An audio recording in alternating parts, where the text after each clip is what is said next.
incredibly warm here in the UK. Probably nothing compared to what you're experiencing, but I, as a British citizen, am uncomfortable with anything over like 15 degrees.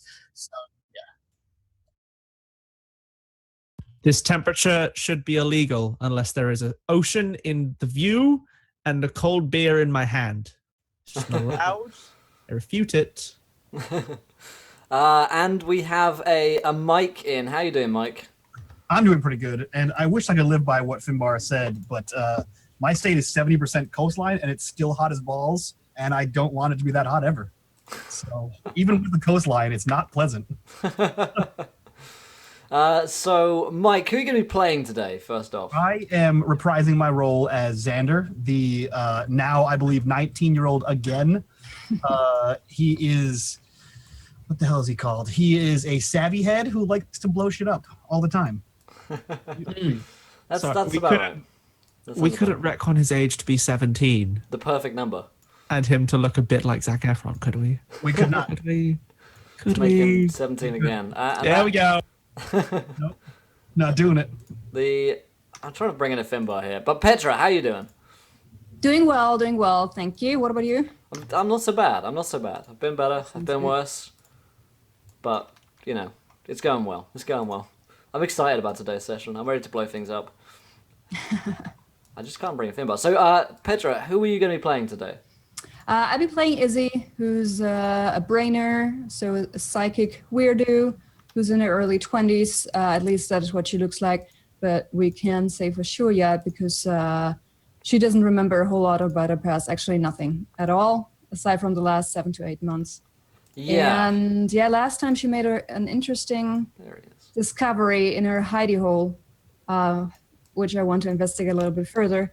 And she also accidentally killed a few people. Accidentally.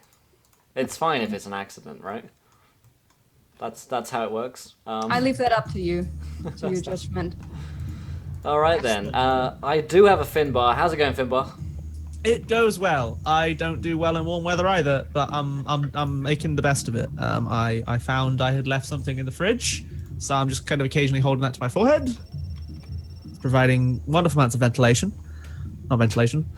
I just managed to miss my mouth with a drink. I'm just, I'm good. It's fine. Everything is great. It was going well, and then... Let's move on to my fictional character, who's less of a klutz. Albeit in a worse situation. I mean, you say that, but you have 2 arms, so performing tasks is an easy task. I mean, he has 2 arms now, ish. We're about to discover what the hell one of them is. Yes, so Adar had a transformative session because John Lewis collapsed on him. Yes. And he had to cut his own arm off to get out from underneath the building. He didn't. Well, his best bet was to cut his own arm off so he could get from the building, because it was either that or stay there and hope that he could attract some passers-by who'd be kind and charitable fellows in a wasteland created by Josh. And somehow I doubt my chances. Yes, Adar owns a bar back in the shrine. Is it? Yeah. The altar. Every time. The temple, we'll figure it out. Place of religious significance. It's got satire, nothing. drugs. All about drugs. And he's got some tidying up to do because all of his bar staff murdered each other, and probably bad things have happened to his bar because it turns out when everyone who's useful and guarding a place dies, bad people just decide to do bad things. Pretty much. And America isn't enough to save them, even though we are bringing democracy and freedom. We are bringing freedom. We are bringing freedom to them. And of course, finally myself, I'm playing Angel, who is the heart holder of the group. He is the kind of drug dealing entrepreneur leader around the place of Alta, and he takes a fair amount of drugs himself, which leads to some kind of odd personality changes depending on whether he's using or not. And he sounds like a mix between Barbosa, Warwick Davis, and Jason Statham. Although the pitch does depend on whether or not he's taken choke, which is his drug of choice, and choke is ground up asbestos, which you take, and he's a big fan of that. But he's a man, kind of in his mid-30s, probably looks a bit older than he is because of his drug use, really. And he has a shotgun which he uses as a cane, and that is Angel. So I guess we should do a recap of the last session so that we remind ourselves who we are and where we are and what we're doing. Indeed. And why we're doing and it. Nope. Yeah, so go ahead, Josh. I guess you want to... Yeah, no, I off was, with I was something just going to say, if you guys are new here, thank you very much for joining us. We'll be going over a tiny bit of recap every now and again. If people are lost, feel free to mention something in chat because we keep an eye on chat, and you know, I want you guys to understand the madness that is going on here, or at least I'll try and in a way that makes sense. But really, a lot of it's been wild magic surges and just insanity. A lot of it has been. I'm loving it. So, okay, guys, do we actually remember anything about last episode at all? Yeah. So... Lots of killing. Lots of things blew up. So the basic premise was our group of drug dealers who live in Alta and are ruled by myself. We went over to a place called the Pyre, and we went to blow them up, basically, because they'd blown us up. And so we wanted to get revenge and kill some of them. So we went over there and we started to blow it up. And we lost a lot of men in the meantime, but myself and Xander managed to rig some explosives together. Well, mostly Xander, really. He rigged some explosives to blow up the whole building. They went off and completely just kind of exploded. The building at the Pyre is now completely devastated and gone. And then myself and Xander began to make our way back to our town of Alta to take all the scrap that we'd gotten and basically head back with our loot. We did run into a few problems along the way, but we managed to kind of solve those problems for the most part. We ran into like a minefield, but we managed to get through it to the other side, and then back to Alta, the camp. And then Adar and Izzy, the party was kind of split in last episode, and so they were doing other things on their own. So Finbar, do you want to kind of fill us in for what you got up to? Sure. So Adar, we were driving down, having a merry old potter along to the base of Yes. a bunch of pyromaniacs, and Adar and Izzy hit a landmine. In a bike. Literally, Adar was on a bike, and Izzy was in the sidecar, and Finbar ran over a landmine. I mean, I didn't do it intentionally, but yes. Izzy was thrown clear, injured, but like safe, and Adar was thrown into a old John Lewis where the man on the moon was giving him the finger, and proceeded to be nearly found by a bunch of road sign wearing knights who carried a bunch of medieval weaponry before a building collapsed on him. He then cut his own arm off to escape from underneath that building, dug his way out before that kind of building, the debris settled down on top of all the people still inside. So he stole their wagon and Catabear, which is a hybrid caterpillar bear. Yes. Who's rather large and capable of pulling giant wagons. He also found a bunch of drugs, which he used as he buried them in a safe place after taking a little sample, and then made his way back to town, where he bartered with Angel for, hey, I'll give you all these drugs I found for free. In exchange, I want you to get my old bouncer, Righteous, who, like, sold me out. Yeah, he betrayed you. Sold me out for some face, and slightly better living conditions. And I was like, yeah, I want him, like, drugged to fuck and tied up in the doctor's office so I can steal his prosthetic arm. Yeah. So at the very end of the session, I think you went to the doctor, and you'd basically, I'd agreed to drug up Righteous and for you to take him to the doctor and to take off his prosthetic arm and replace your arm with his, basically. That was the original plan, although I was upsold I was upsold some upgrades. Yeah, so Doc Brown, who's the medic who's treating you, was like, yeah, I've got Righteous's arm, and it's pretty decent. I mean, it's just, it's pretty industrial. It's like, the guy wields like a long metal pole with a bit of like a concrete on the end, like a hammer. So he was like, you know, I can give you that.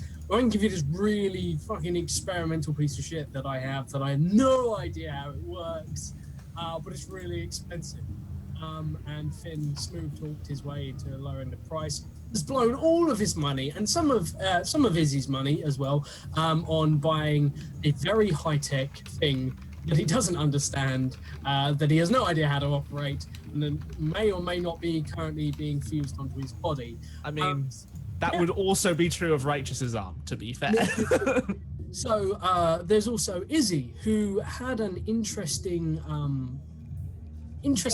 day. Yeah. So Izzy, after the landmine went off, you teleported, I believe it or not. Yes, because she first wanted to go and find Ada, but for some miraculous reason, her wounds started bleeding like crazy, and so she very much feared for her life. And oh yeah. she used the psychic maelstrom to teleport herself and to heal herself. So she went back to her hidey hole, which is a secret, like a second storage room behind the official storage room at Ada's bar.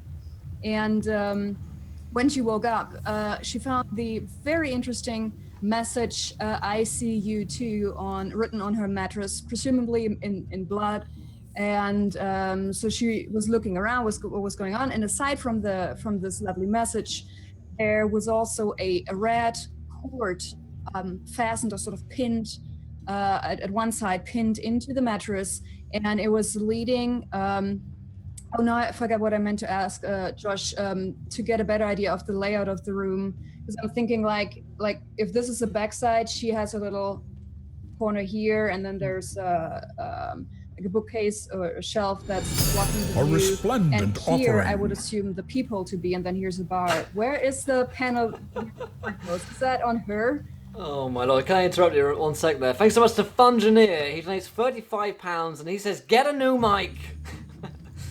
Thanks so much, Fungineer. I will definitely go and get myself a new microphone. Thanks so much, my friend. Very, very generous of you, buddy. And that's just, that's very, very generous of you. Thanks so much, dude. Let me give you that gold, first off. Yeah. But anyway, it's you can work out the details later. But somewhere in that room, this red cord vanished into the wall in a crack behind a wooden panel. And when Izzy followed the cord and touched it, she realized that she could feel a pulse, like a very steady pulse coming from this red cord. And as tempted as she was to figure out more, find out more about this weird thread cord, whatever, she decided to, she remembered everything that had happened with the explosion at the mine. And so she went into the bar, and she didn't see Ada there, so she asked Diamonds, one of Ada's bar staff, essentially. Yeah. He runs Yeah. so the layout of Slash Finbar- pit boss. Yeah, Finbar basically organised this in his backstory that his bar is called the Queen of Hearts, which is from Wild Cards. And if you guys haven't seen Wild Cards, you guys need to go onto the Account Roleplay with YouTube and check it out, because Finbar ran it and it was fantastic and awesome and in space and craziness, and it was all set around this thing called Wild Cards, this giant spaceship. So he sort of brought a little yeah, he sort of brought some stuff across there, which is really cool. So if you guys want to see where that comes from, check that out, because I was in it as well and it was amazing. But yeah, he set it out that he had the Queen of Hearts, the name of his bar, and then he had 3 lieutenants, essentially, who each managed a certain part of the bar, because they ran drugs and did gambling and stuff in the bar, because everything's legal here pretty much. But Diamonds worked behind the bar and managed the bar staff. Spades did the gambling, and Clubs did the clubbing and the music and the DJing and the dance floor and everything like that. And Izzy went and spoke to Diamonds behind the bar. Yes, she wanted. She got really upset when she realized that Ada and presumably Angel still hadn't returned. So, proving once more her naivete, she asked Diamonds if he had seen Ada, and then told him what had happened. So that basically she wasn't really sure if Ada was still alive or not, and which led to the following event, namely that diamonds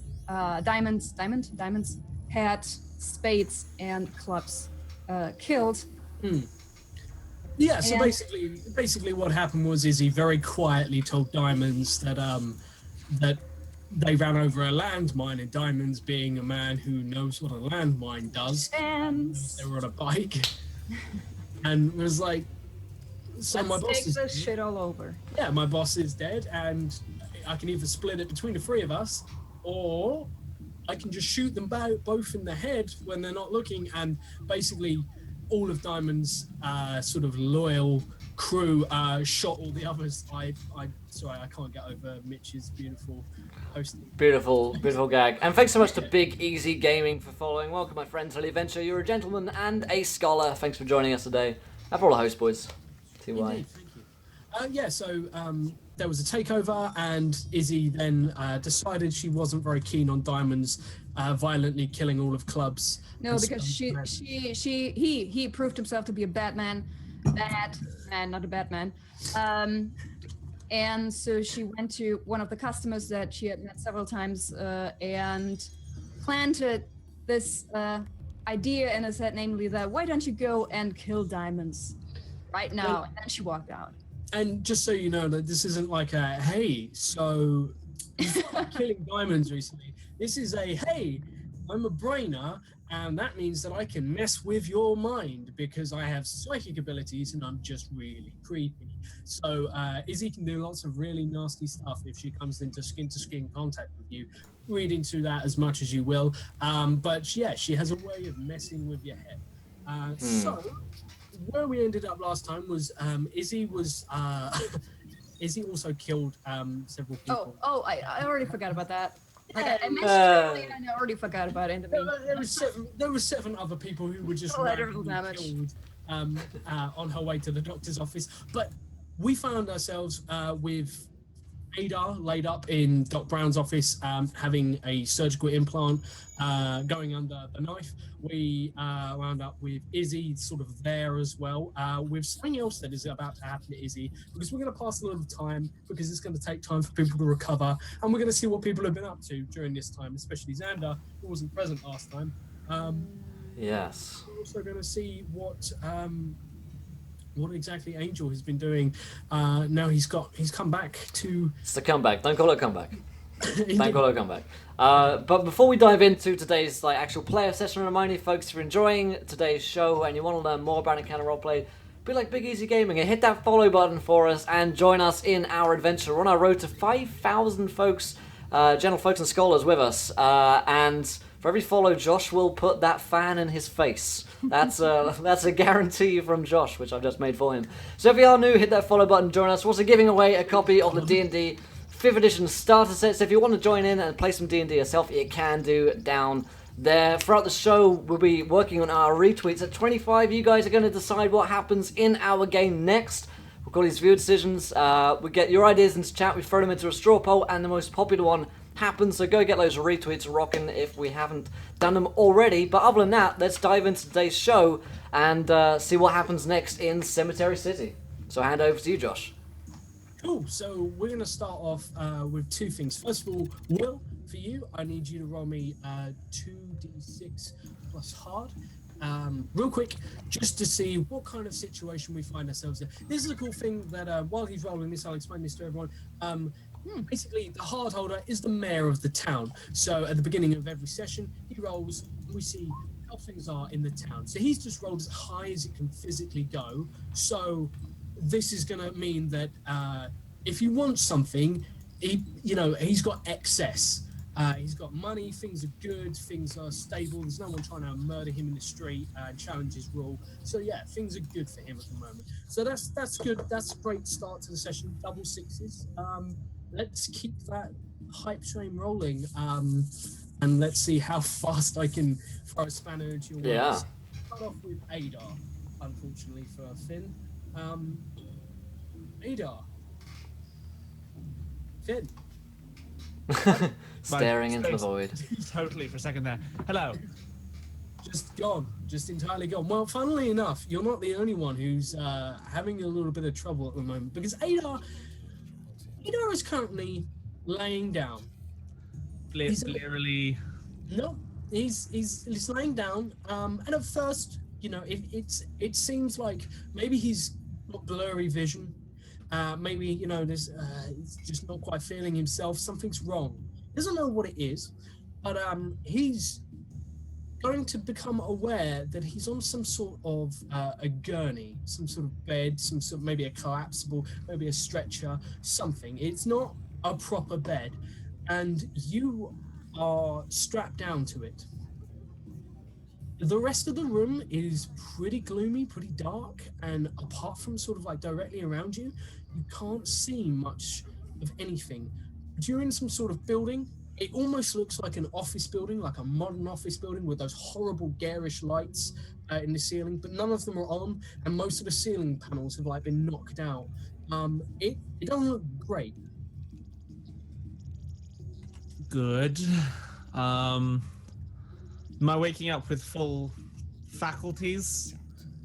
No, you're not feeling 100%. Roll me plus weird, and we'll see how you Good. Oh, good. My worst stat. Love that. I'm gonna take that XP though. So what did I? That's the worst wow. roll you could actually roll. So you have the best roll and the worst roll. Good. Adar's on form of every time he's not doing violence to himself being bad. That's great, especially since you have to roll at least 2d6 and to get a 1 on 2d6. It's That's literally impressively double ones. impossible. Double ones. Double ones minus 1. Yeah. So, Adar, you are somewhere. You have absolutely no recollection of how you got here, why you're here, or where here is. All you know is you cannot move. You are strapped down, and we're talking sort of like heavy duty leather restraints. Okay. I mean, a quick flexing of the hands. What is the status of left arm or right arm? I forget. They both feel good. Okay, that's good. That's good. I like that. Yeah. That's a start. Yeah. So how do you react to this? Do you do anything? Are you doing something? It's just a moment like breathe. Yeah, I guess having tested the other arm, is my forehead restrained as well? I can't even. No, you can look around. Okay. You have something around your neck. Okay, then I make sure to move very, very slowly. But yeah, I'll look down at the arm because I want to kind of get a view of it. What strange monstrosity has been attached to me? Looks pretty similar to your arm. It's for sure it's your arm. You've got your arm, and it looks pretty similar to your other arm. You're pretty sure you've always had it. You're telling me I don't have? Are you telling Fimbo the player that Adar has no memory of cutting his own arm off? Right now, you have two human arms. That's what I'm telling you. Right, but that's very different from Adar waking up in a strange place with both Yeah, I'm just curious how I should be playing this. Of am I horrified that I have a totally normal human arm, or am I well, I'm tied up and that's scary, but everything else is normal. Because I don't know Adar's emotional state without it. I don't know either, but you've just woken up in a strange place tied to a bed. So it's however Adar would be in that particular situation. You're pretty helpless. I can tell you what Fimbo would do in that situation. Oh yeah, I've seen that. Yeah, well, first hand. First hand. We have witnessed. Struggle briefly, resign. No. A contract stating I must do at least 1 3-hour role-playing game show session a week till the end of my days. Yep. It's a 25-year contract. Yep. Well, the cop behind you will end it. That's actually a bodyguard. No one really knows this, but we hired a cockerel to sit behind Finn and just threaten him if he ever doesn't show up. Mm-hmm. Yeah. So yeah, I guess I don't think that word means what you think it means. it's both. Anyway, a little bit of column A. All right. So I guess the next step is to start getting mad, screaming for help, and shaking violently. Cool. Your voice echoes strangely. You get the feeling this is quite a large area. The ceiling looks further away than you originally thought. You're in sort of like a large empty space. In fact, it's quite hard to even make out the ceiling at the moment. And you can hear indistinct voices in the darkness around you. There's more than one of them. Oh, this is horrifying. Okay. All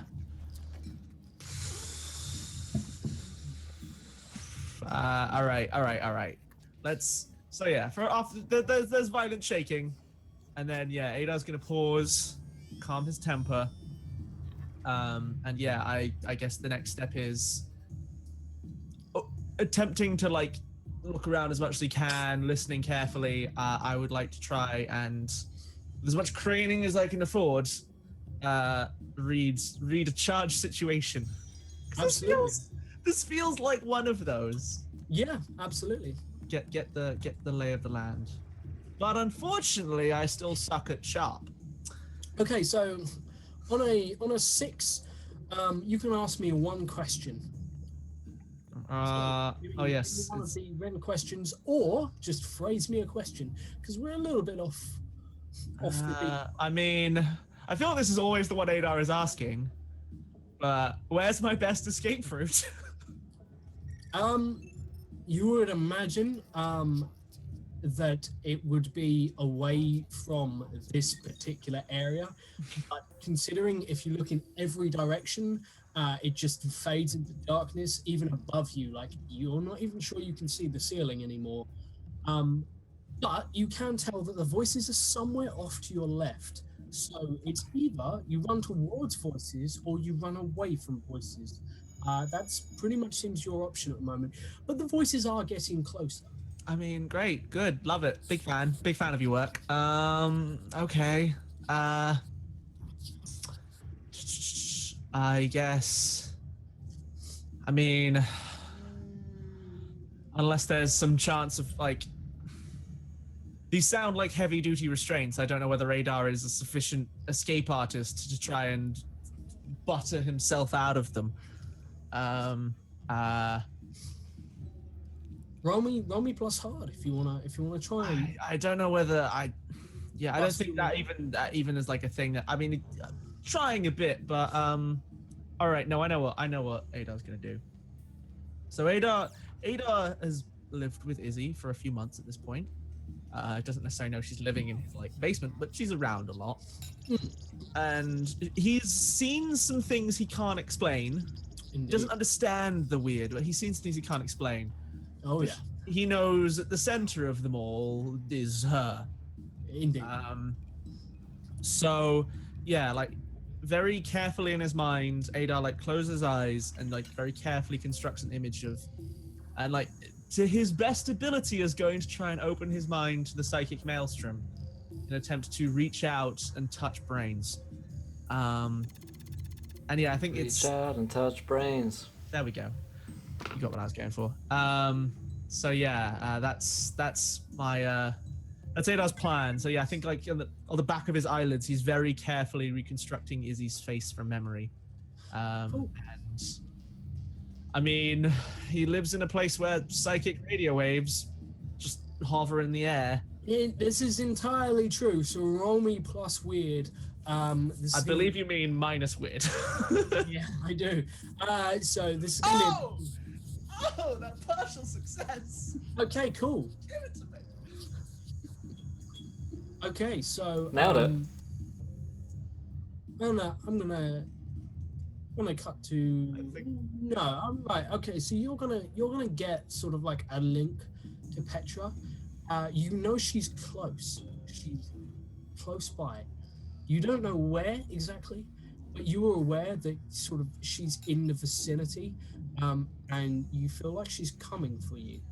Sort of like this is like Doom, doom, doom, doom, doom, in your doom. mind, maybe like, Yeah, the way you phrase that doesn't make it any more comforting. No. So, like, what I'm saying is, this almost like feels like maybe she's coming to your rescue.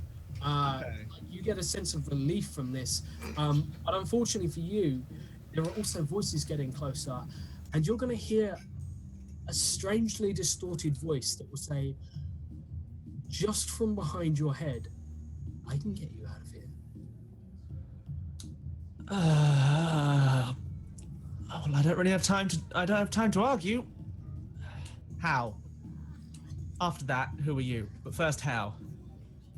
You know me. We work together. Please don't tell me my arm has a rogue AI in it. I'm just like. Okay, I do not have time for the cryptic. We can have this discussion in a moment. I'm covered in restraints. How do we get out? Let me help you. And a figure is going to straddle you on the bed. Oh, this is good. Yeah, great. Love it. Big fan. It's a guy. Okay. You can't quite make out the face. Wearing nice clothes. Like this is a well-dressed individual. You notice there's something a bit odd about him. Specifically, he doesn't appear to have one of his arms.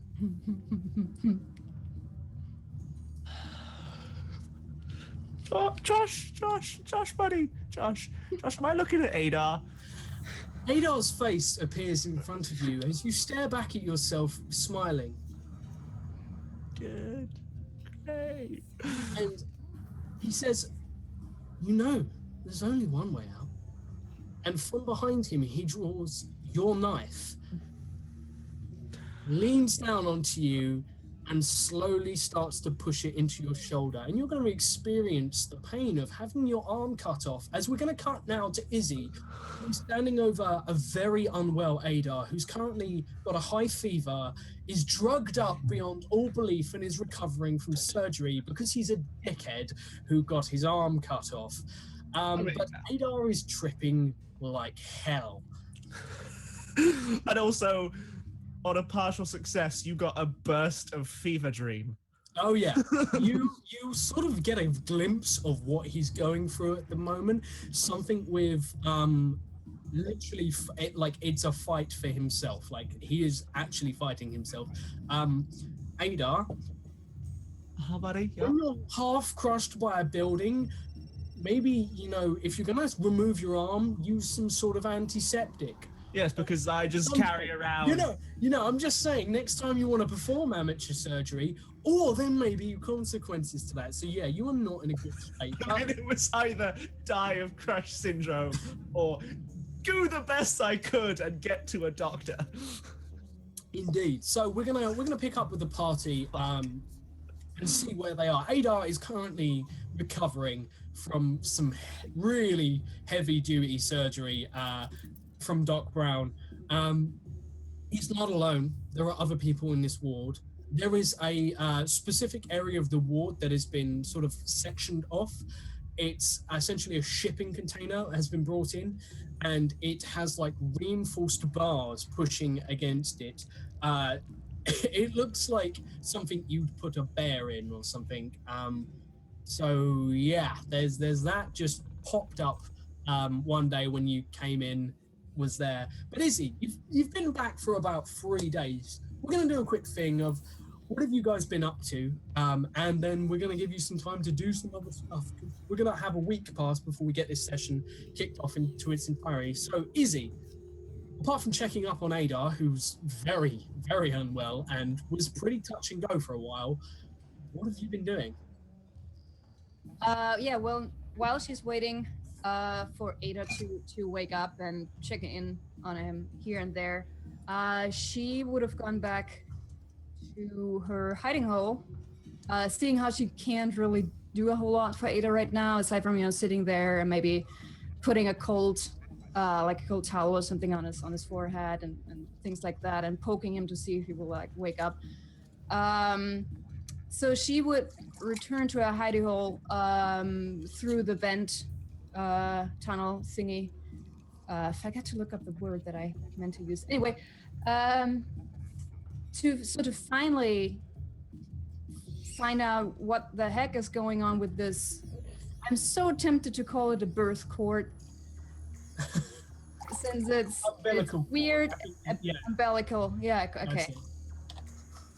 Since it's weird and red and it has a pulse.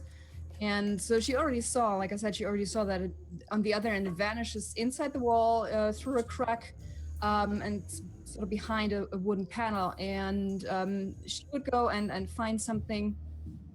What could she use to? Well, first of all, she would probably see if she could remove the wooden panel just with her hands. And if that doesn't do it, she would go and try to, use one of her knives to sort of pry it open. I'm going to say, one way or another, you can get this thing off. Like it's not massively reinforced. It's just a wooden panel on a wall. On the other side, there is an alcove. This is pretty much unknown to you. This is for your information, because you were asking earlier on. If you imagine the wall that leads to the bar that you have to pull through, it's on the opposite side of that. And it's a wooden panel that when you pull away, behind it is an alcove that's about 4 feet by 4 feet. It's quite high, almost like head level in the wall. And sitting in the small alcove are a couple of items. First of all, this cord disappears behind a large safe door. The safe door may be 3.5 feet by 3.5 feet. It takes up and blocks pretty much everything past this alcove. It's just there. So whatever this is sort of like set deep into the wall. This is a heavy duty safe. It has a digital lock. It has power. The cord actually disappears into the sort of the safe door. It's been trapped there. Sorry, what was the first part you said? It has power, and before that, does it have? It has power, and it has a numerical digital lock. Oh, numeric. Okay. Yeah. So that's there, and there is in front of you. Yeah, there is a Polaroid picture. Okay. And a fairy cake. Now, if you don't know what a fairy cake is, it's like a cupcake with loads of really fancy, frilly frosting on top. As I experienced the other day when people don't commonly understand what a fairy cake is. Finbar, you are a fairy cake, indeed. I just was curious. By any chance, this fairy cake doesn't happen to have one solitary birthday candle in it? Or something? It does, indeed. Great, yeah. It does. This is an electric candle.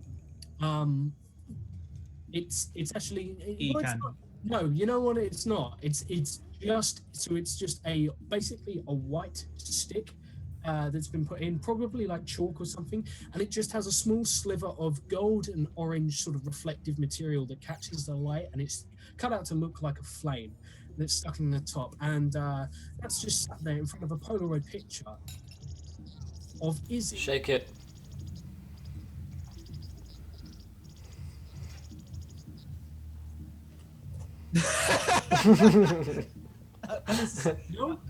No, just get like a Polaroid picture. No, okay. None of us. I guess that makes us outcasts. A picture of Izzy. Next. Don't humanize Will. He doesn't deserve it.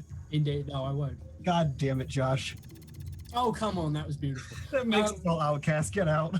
Yeah, it's beautiful. So there's this Polaroid picture it's not like a headshot. It was taken while Izzy was sat at a table. It looks like a long bench, like a park bench, like those ones where you swing your legs through and you got a table and there's people with a bench on the other side. Those in a dark room with candles around lighting the area, receiving a similar fairy cake from someone, and she is smiling. You can't make out the other person because it's shot from behind, but it's a man or a boy. You're unsure of the age. He's got dark hair. That's all I'm going to tell you from that. So basically, the person in the picture who's sitting behind Izzy. Here, he sat facing Izzy, and it's taken sort of over his shoulder, shows the table, and shows Okay. his face and her features. How much younger is he there? She a kid, teenager? She's not massively younger. This is not a recent photo. There's maybe a few scratches and scars that you've accumulated over the past few months just from, causing mischief that aren't there noticeably. But yeah, this is somehow an unfamiliar face and at the same time unmistakably your face. She the cupcake was in front of the photo, so she takes the cupcake first and looks at it and sets it aside, and then takes the Polaroid picture and looks at it, and quite baffled and really not sure what to make of this. And then she starts looking around again and question the cupcake. She actually takes back the cupcake and sort of sniffs it. Does it smell fresh? Is it even a real cupcake? It is a real cupcake. It's not the freshest, but it is not a solid piece of rock. So, it could have been there. It's not been there for long. Okay. Then she actually takes both the photo and the fairy cake and sits back down on her mattress and just stares at the photo for some time, and she doesn't know why, but she suddenly feels really sad when she sees that. I guess any other person would feel creeped out, but she feels sad, and she doesn't really know why, because she feels like this is something she should remember, but she can't. And she does sometimes have flashes of what seems to be positive memories with people around her that she loved and that loved her, but she doesn't have any concrete details. And so she places a Polaroid picture on her knees and stares at it, and then removes the candle and starts sniffing at the cupcake again, and then carefully, does it have any cream? Hopefully it doesn't have any cream on it, because that would be bad It's by got now. frosting. on Frosting. Mm. Okay, then she would, just dip her finger into it, just carefully taste it to see if it. I guess she's naive, but I guess she does know that just going around. Don't eating take random food is not necessarily random the cakes best from idea. strangers. Indeed, yeah. That's a D&D test. Pinky did. Indeed, yeah. So you taste frosting. It's not phenomenal frosting. It's not Aunt Bessie's frosting. It's not Kipling frosting, but it's good frosting for Apocalypse World standards. Izzy just said the most D&D trope thing ever. What's the worst that could happen?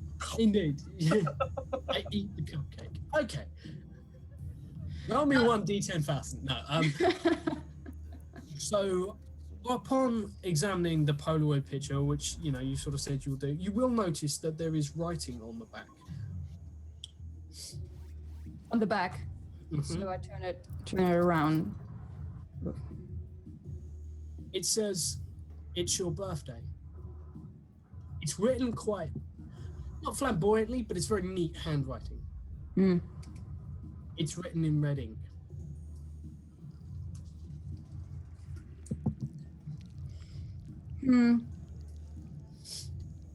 She will continue to just sit there for a while. She does continue to nibble at that cupcake.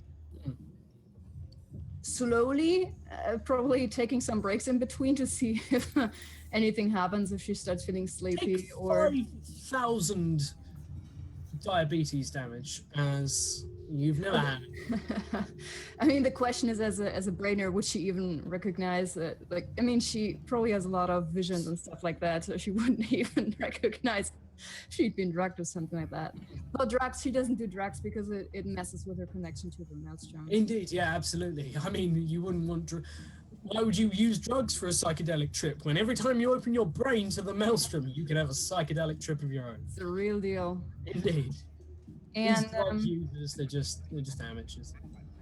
So she just continues to sit there for a while, looking very small, very sad, and then eventually she looks back up at the safe, and she stands up and she takes a closer look. So it's a digital lock, so it's like a pad, like with a keypad with a lock pad. Indeed.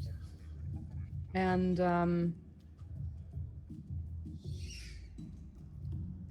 I think she would first try to see if any of the keys seem to be more used or worn than the rest. Roll me plus sharp. Where's my character sheet? Sorry about that. That's all right. Coming.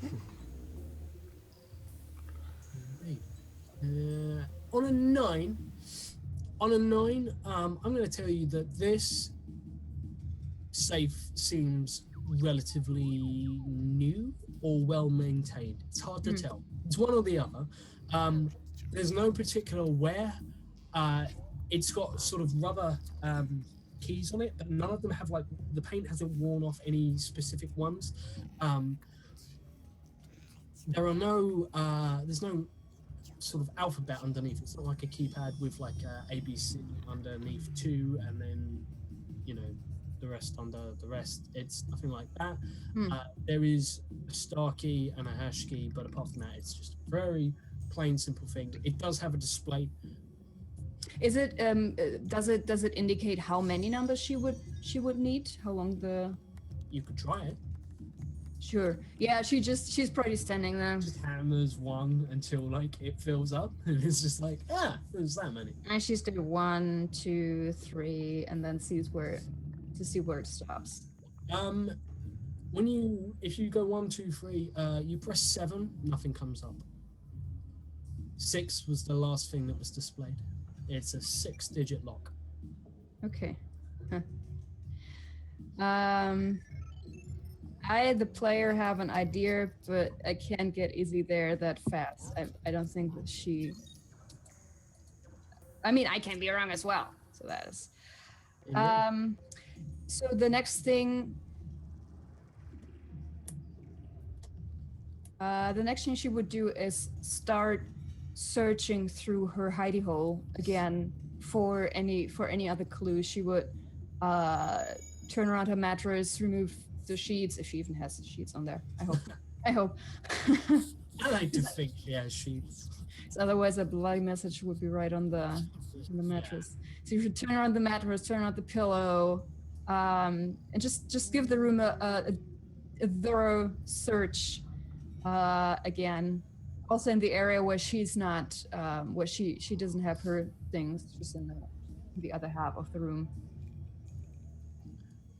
Okay.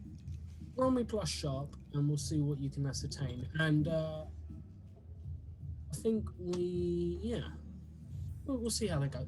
13. Right. On a 13, I'm going to say that you, unfortunately, find nothing. There is no real noticeable way. There's no clues left or anything like that. But whatever this is has been here for a long time. This safe, this panel, things like that. You will notice on a 13 that the actual panel itself has been reattached on numerous occasions. It seems to be replaceable. You will find sort of scuff marks in the alcove. It looks like, it's used. People have used this before. You're not sure when. There's just sort of wear and tear. There's sort of like marks in the dust. Just your average sort of thing. Everything indicates that maybe it was used recently. Okay.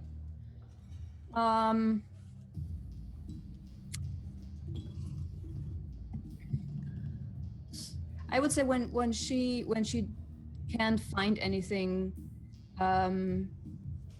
she would probably spend the rest of the day just wandering around, trying to think of something, and she would pay a visit to Xander's radio station. Cool, fantastic. Well, we will cut back to Xander. Xander, we're going to cut that. This is a day and a half prior to this, just to give you some time. It's been a day and a half since you got back, and you have just left Doc Brown's infirmary. You are now your original age, although you click, your bones grind a little. He said there's a chance you may have arthritis. You know, it's just an offset effect. There's nothing he can really do about the joints. I have a sweet razor scooter. We're fine. Yeah, indeed, you'll be fine. So apart from that, you get out. What's the first sort of port of call? Because you've got some downtime for a while. He does. Yeah. So he has been away for quite some time. They had to go blow up some other guys that have bombs. He took back a bunch of scrap. He took back a bunch of their bomb components, and he now has access to his labs. Also, I think he got commissioned to fix all of Angel's cars, or like the 2 cars that are left over. Indeed. So you want to make me a roll just to see how much progress you can make on them in the first couple of days? I believe you have an ability that lets you roll plus weird when using... Yeah, it's plus for weird instead of something else. Instead of plus cool. Indeed. So I do things under fire, I roll weird instead. Is this for fixing stuff? Indeed. I think or did they change it? There's a specific workspace move. I have it in front of me if you want to read it. Or... Yeah, cool. Read that. So you choose which of the things your workspace includes. So you have a garage, a junkyard, and all that. When you go into your workspace and dedicate yourself to making a thing or to getting to the bottom of some shit, decide what and tell the MC. The MC will tell you, sure, no problem, but, and then decide decide 1 to 4 of the following. So it can take hours, days, weeks, months. Cool, I've got that. Yeah, Yeah. So, there's a list. okay, so I see one of my favorite ones is still it's going to cost you a fuck ton of jingle. I like that one. I also like the line. Jingle is, Oh, go for it. jingle is never explained in Apocalypse World what jingle is, but you need it, and you need a fuck ton of it to do anything. The savvy head life. Yeah, I just like the MC might connect them all with or might throw in a merciful or. It's like, oh, wrecked.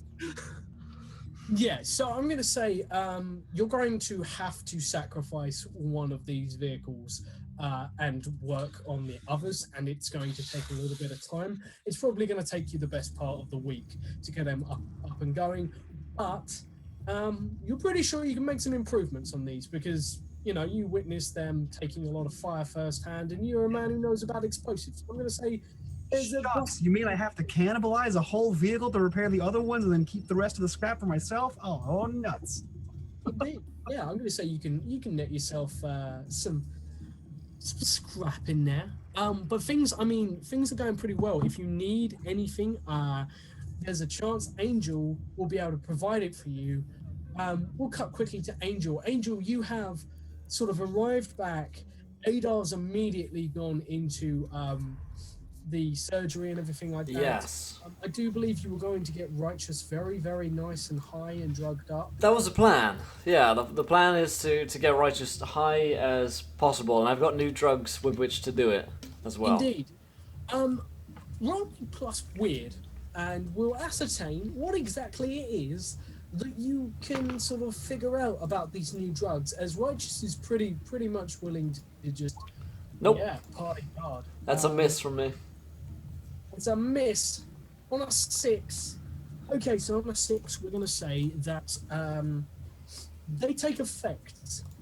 He seems off, but he seems withdrawn. He doesn't really want to talk to you so much anymore, and he's going to try and sort of like pull himself away from the situation. If you want to take him, you're probably going to have to take him by force, because whatever this is, it's making him more paranoid than cooperative. I'm gonna hit him with some choke. Hit him with some choke. Yeah. Roll me plus hot to see if you can persuade him to Sure. guzzle down some So I'm choke. like, why don't you take some of these? Okay, That's cool. an A. He's gonna agree, but he's gonna sort of say that he probably wants something in return. He's probably gonna ask you for some things. Sure, anything you want.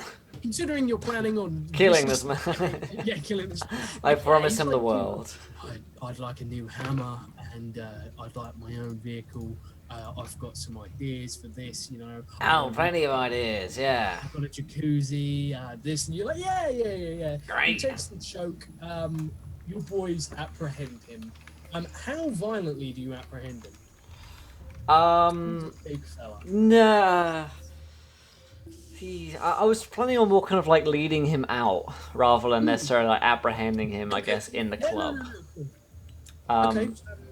How do you lead him to the Yeah, door? so I'm gonna say, come on, mate, we got some more material outside. You want to check this new product, Righteous? He's not entirely sure. If you're sort of talking about the same sort of product he's tried before, he's not sure it agrees with him.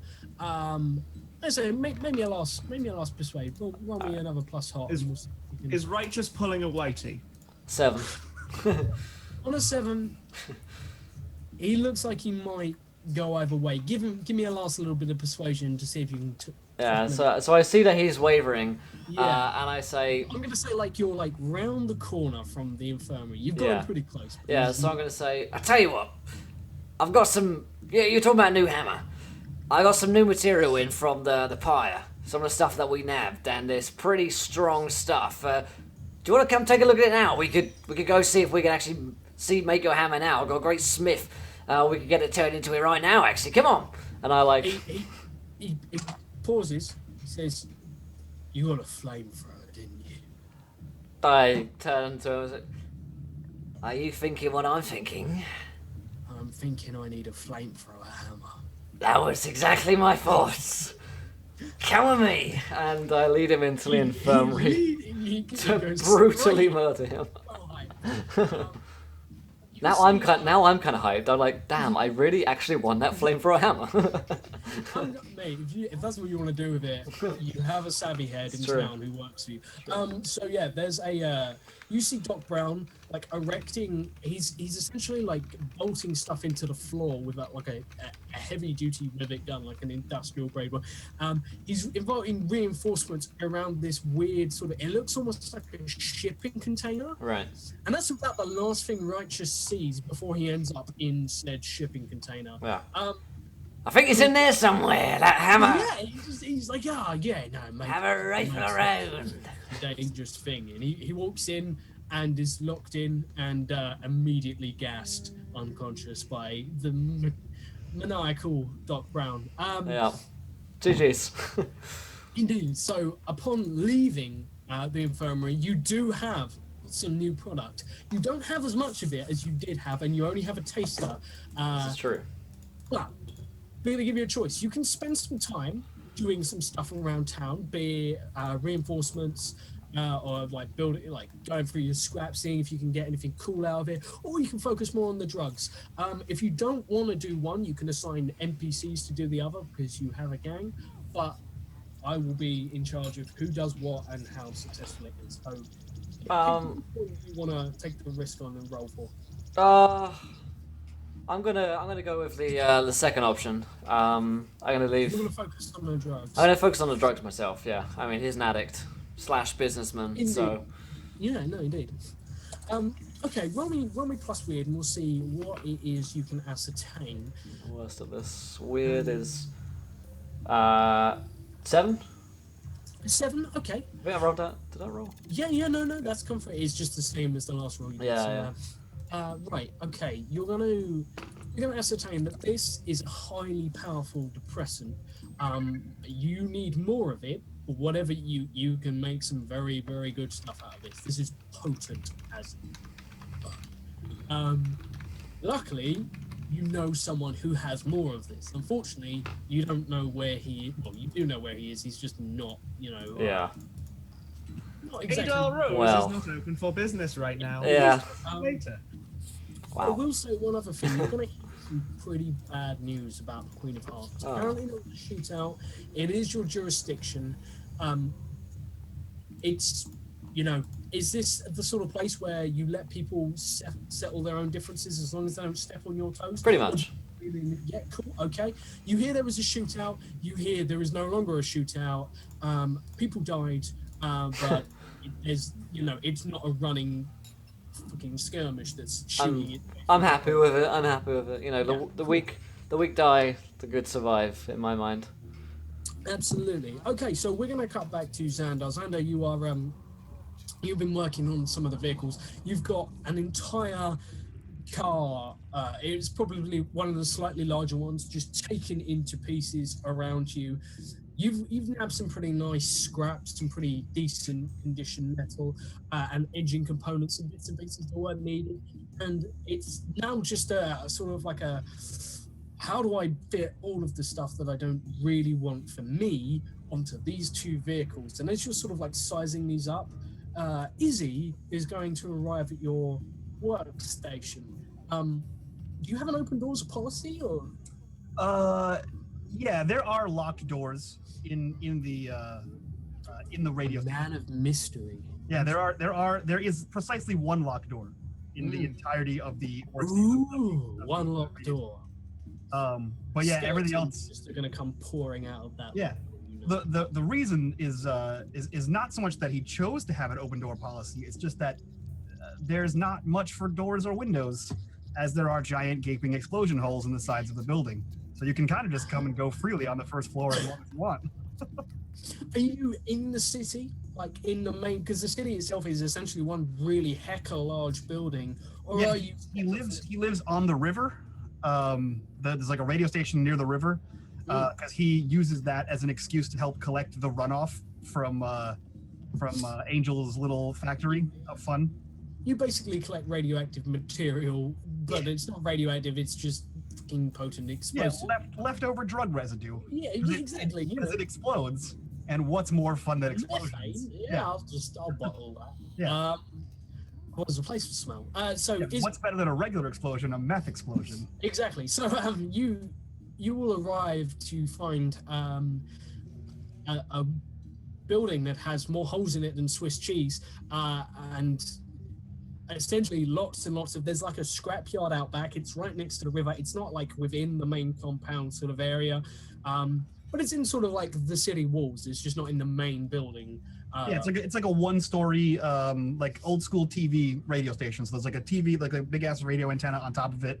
There's a makeshift garage next to it that doesn't have any holes in it, and then the actual radio station itself is all kinds of pockmarked and full of holes. I like it. So keep the garage intact, but blow the radio station up. Yeah. Well, I work in the garage. The rest of it's just exactly. testing grounds. Exactly. So Izzy, what exactly do you come to discuss with Xander? So at some point, you will see her hands appear in one of the explosion holes, and she will pick her head and say, "Hey, Xander, you in?"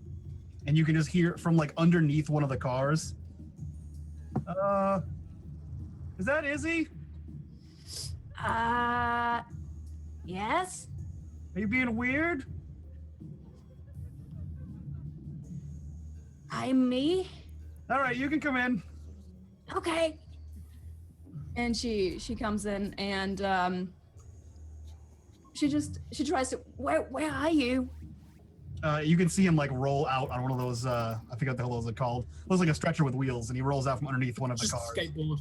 It's just, that's fair. That's fair. It's just a longboard. He just slides out on a longboard and then like kicks it up against the wall. Yeah. Like, yeah, what, you need something fixed? What can I do for you? What do you need? No. First I just wanted to say hi. So hi. Hi. We haven't seen each other in quite a while, and weren't you still old a few days ago? Yeah, so I don't know what happened there, but I blew up the whole buildings, whatever the Pyre was staying in, all of their buildings, I think. We blew them up, and then I was old. So I assume it was some kind of chemical reaction, but Doc Brown seems to have fixed it. I think we're fine. Okay. Although I do this weird thing, and I go like this, and like it just pops. It just makes a click noise every time I move my arm. Essentially, all he did was just inject you with like hypodermic syringes full of Red Bull and sugar, and that basically.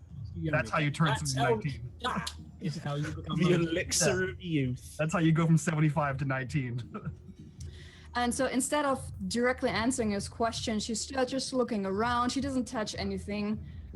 because she's probably heard tales of people coming into Xander Station, randomly picking things up and either being completely gone or having something blown off. Yeah, there's no real need for booby traps because no one really understands his ADD-addled organization system.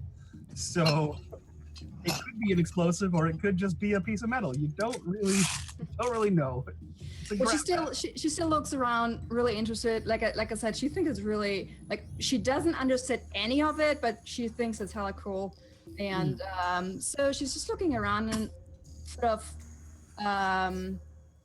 not really sure where to stand. And then she turns around and say, if you potentially, hypothetically, had, let's say, a safe, and you couldn't open it, didn't have a code, how would you open it without blowing it up? He kind of looks at you like confused at the last bit. But why would you not want to blow? What if you like blow it up a little bit? Define a little bit. How big is the safe? Like, and she shows with her arms. Did you try to turn the handle? Josh, real quick, is there a hand? Like, what does it actually look like? It's got a big 6-armed turning lever. Oh, like those- that. Yeah. Okay. Big screw handle in it. But It's yeah, cartoon safe. But with the not with the twisting dial, but with the electronic lock. yeah, no, it's got electronic. Yeah. And she goes, I guess I should have tried that first. But let's say that also doesn't work. And just again, hypothetically, you cannot make a big boom, just a really, really small one. Or can you maybe build something? It has a lock pad. So, Josh, what does Xander know about the Maelstrom? About the Maelstrom, I'm going to say because of some of the perks you've taken. Actually, tell me, you took on your set, you took something related to the Maelstrom. I did. I took augury. Augury is read it out to me and for everyone in chat. Just So basically, I select something on my workshop that can tap into the Maelstrom. indeed. So, That's just Augury is cool. Yeah, that's just so insane. what do I actually know about it? Well, what did you pick? It's the giant radio beacon on top of the. Oh damn. Okay, cool. Okay. That's the one locked door. It's the makeshift ham radio set in the basement that is just cobbled together radio bits that he thinks will probably work together. Yeah, they work, but defying all odds. They work with orc logic. As Yeah. they shouldn't work, but just because you believe it does, it works. There It's are not no Maelstrom radio work. waves, There are anywhere. there's nothing. but this thing has reception. This one works. Yeah. This thing gets bars, and it's just Electromag waves. That's what it works it's off. electromag waves. So cool. So you have an electromag wave emitter slash Yeah, receiver. there's at least 2 microwaves Yeah. 2 microwaves. Yeah. together facing it. They have to face each other to sort of like boost Yeah. the signal. Yeah. Indeed. So there's going to be that setup. You can use that. Specifically, it's pretty hit and miss with you. You're like savvy heads are not naturally inclined towards the Maelstrom, but anyone can try. So yeah. His thoughts here, and you have to, let me know how this works. But so one of the abilities that you get from augury is to, let me see where it is, isolate a fragment of the psychic maelstrom, Okay. as in take a piece out of the maelstrom and use it with his savvy head and make it into an explosion. What would that do to a safe, do you think? You want to make an antimatter charge? I mean, you call it what you will. that implies that we have any idea what the maelstrom is. I'm going to say to you right now, I'll let you build it. I won't tell you the blast radius on it unless you roll really, really well, and I won't tell you how to detonate it, but I'll tell you that when it goes off, it will most definitely get you into the safe. If there is a safe left. There's a safe left. Yeah, so he's pretty sure that it's too big, is what you're saying. There is potential, but if you fuck up the roll, I will just be like, yeah, no, it works absolutely fantastically. You're 100% convinced, and you're going to convince Izzy that you're 100% convinced, and she is going to antimatter charge half of the altar. So That's I fine. mean, it's you. No, I don't live there. That's fine. So with this knowledge, he's gonna look at her and say, I could like try to crack it with my tools, but so here's the deal. Since it's not mine, and this is like a favor, if I can't crack it with my tools, I can make a big boom. Well, here's the thing. I said it's just hypothetically. I didn't say it really existed. I just All right, wanted so, to ask. so hypothetically, it's a hypothetical favor, and if I can't get it with my tools, then I can blow it up. Hypothetically. No, you cannot blow it up. What if I let you blow it up? I don't like explosions too much. No. But just see, maybe you can build something. And I think about the explosion thingy, and I come back in 2 days. See what you've got. Okay. What do you need built? You make things that do things mechanically. So you need something that will pick the safe for you, but not me. Yes. Well, I can try. What's the worst that could happen? It doesn't explode? Yes. Okay. So Worth a shot. great.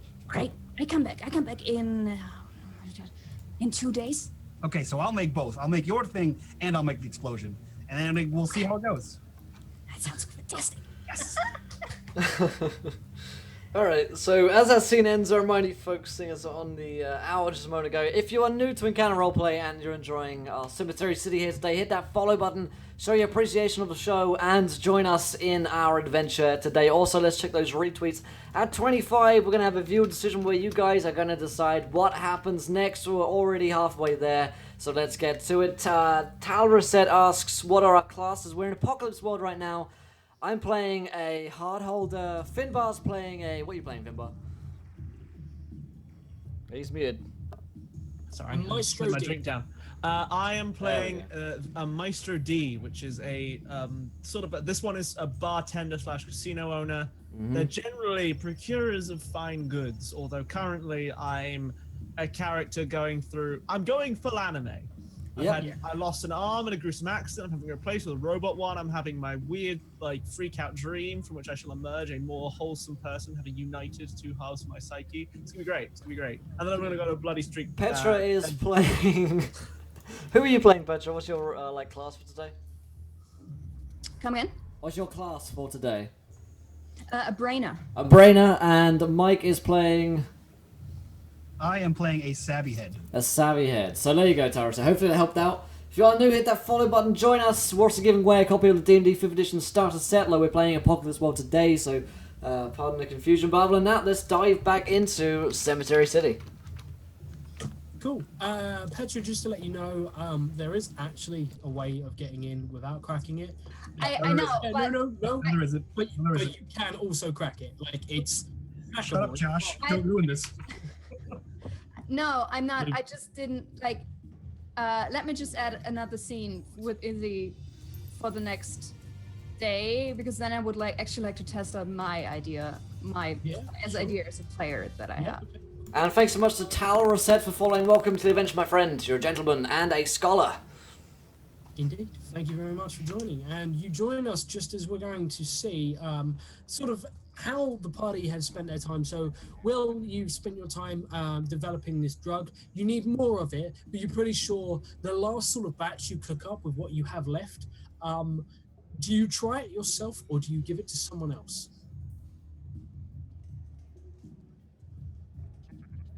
I'm gonna give it to someone else. I'm gonna give it to one of the Expendables. Cool. He takes it. He's I was gonna try and do an Al Pacino. No, not Al Pacino. Stallone impression, but I just can't. So yeah, no, he yeah, no. Oh, one of those. You guys. American dog the same. I see. Americans. Exactly. Yeah. So it's he takes it. He enjoys it.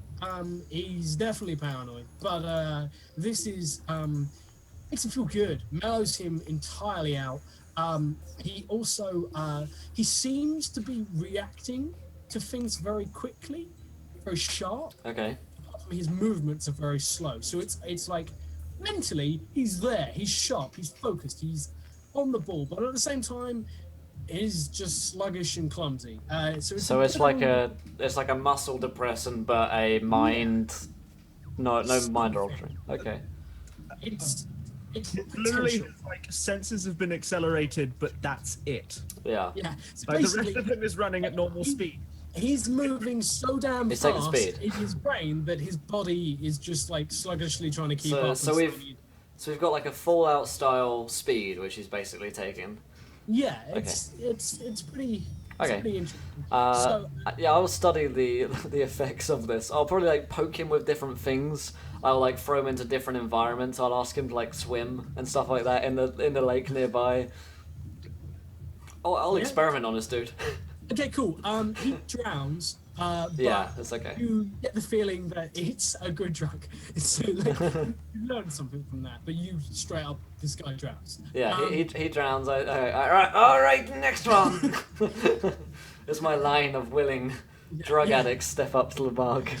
And the next guy's like shaking in his boots. And like, we're all out, and it's like, Thank God. like a choke. You're like, Okay.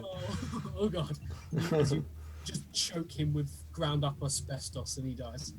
Yeah, so things are good, but apart from that, like your last harvest was particularly bountiful, so you've got some money coming in, and there are actually some traders sort of coming into the city who are looking for your product. Some of them will be of note, but we'll get to that sort of towards the end of this week.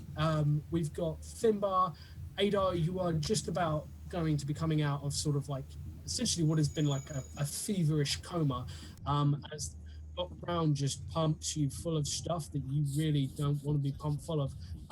Just all manner of drugs. Like, Options are death or it though.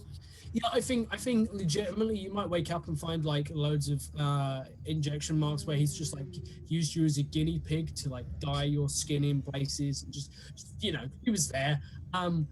But you are going to be coming around in just a moment, and Xander, yeah, you roll me plus weird, and we'll see to sort of like make some of this craziness. I'm going to say it's going to be A, you're muted, and B, I'm sure it can't go bad at all. no, indeed. Because everyone here knows for the last like 6 or 7 months that I roll amazing on Roll20 This at the is- best times. This is true. Yes. Yeah. Cool. You you make you harness something from the maelstrom. It's volatile. It is very difficult to contain. I'm going to say it's going to be like one of those things that's going to take some serious amount of time to contain. Yeah, it's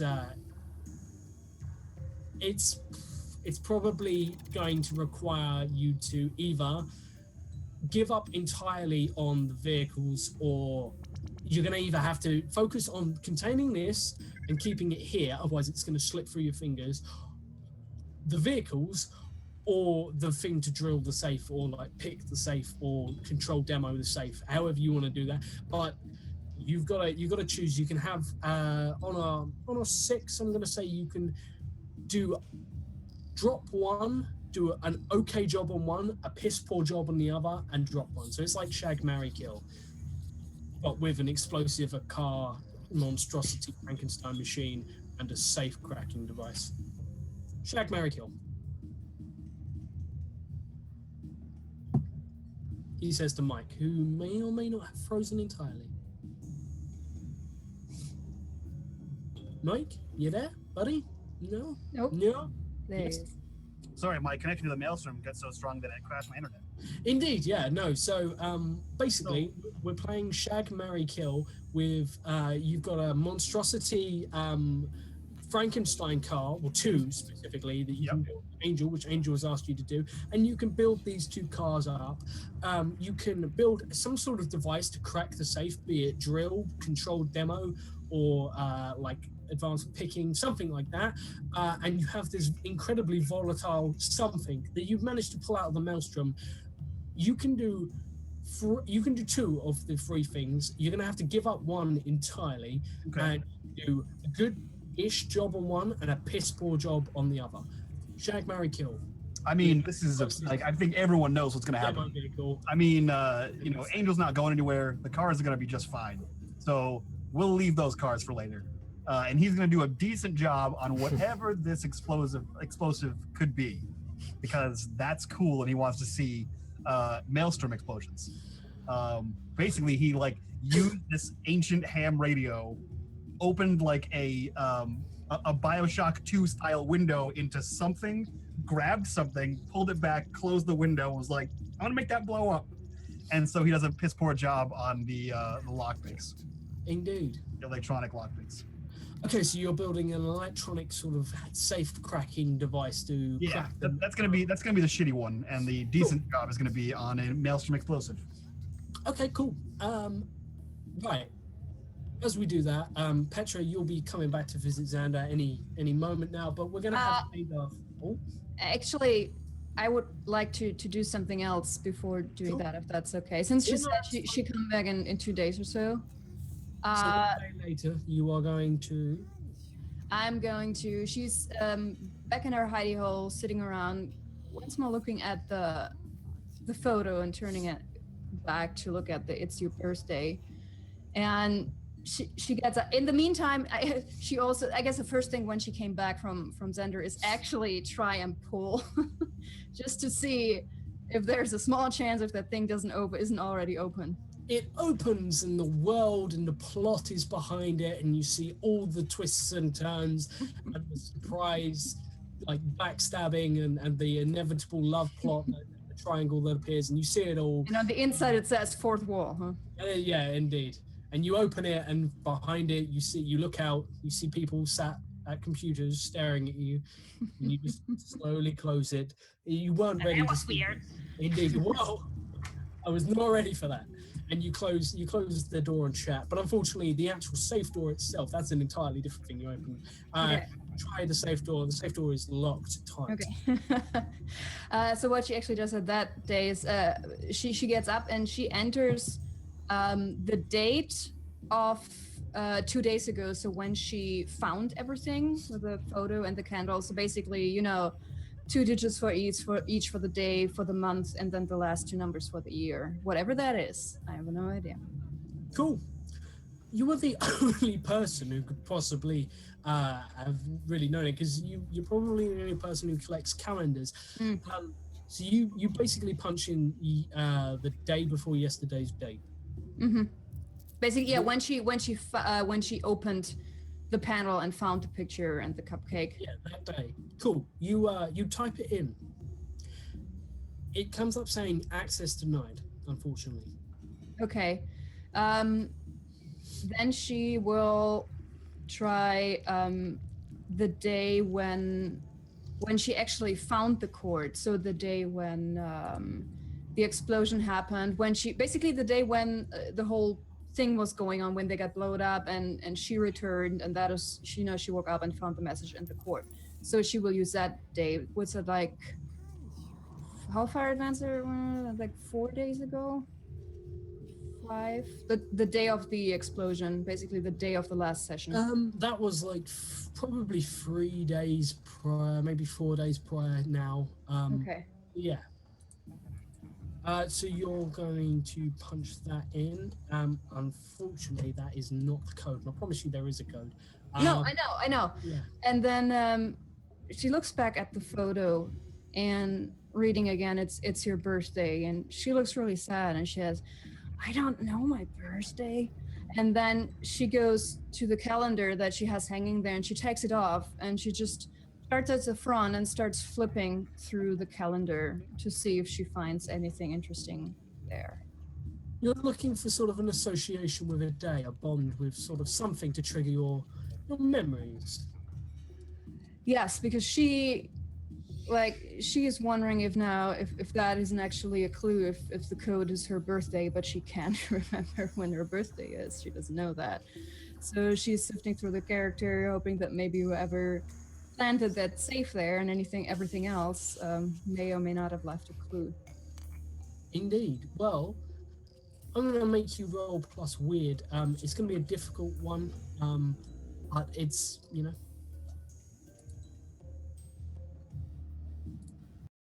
Full success. On an 8, I'm going to say you get a feel of like,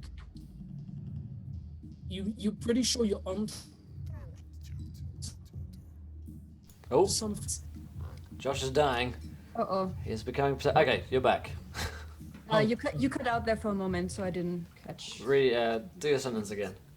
Yeah, so you're gonna find that you're pretty much sure that you're onto something here, but unfortunately, it's not the sort of thing you can just pull out of sort of your brain. It's pretty closed off to you, as is a lot of stuff from your past. But I'm gonna say on a partial success, you sort of remember the room that the photo was taken in. You remember there were a lot of people there. They were around about your age, and you remember you kind of considered them family.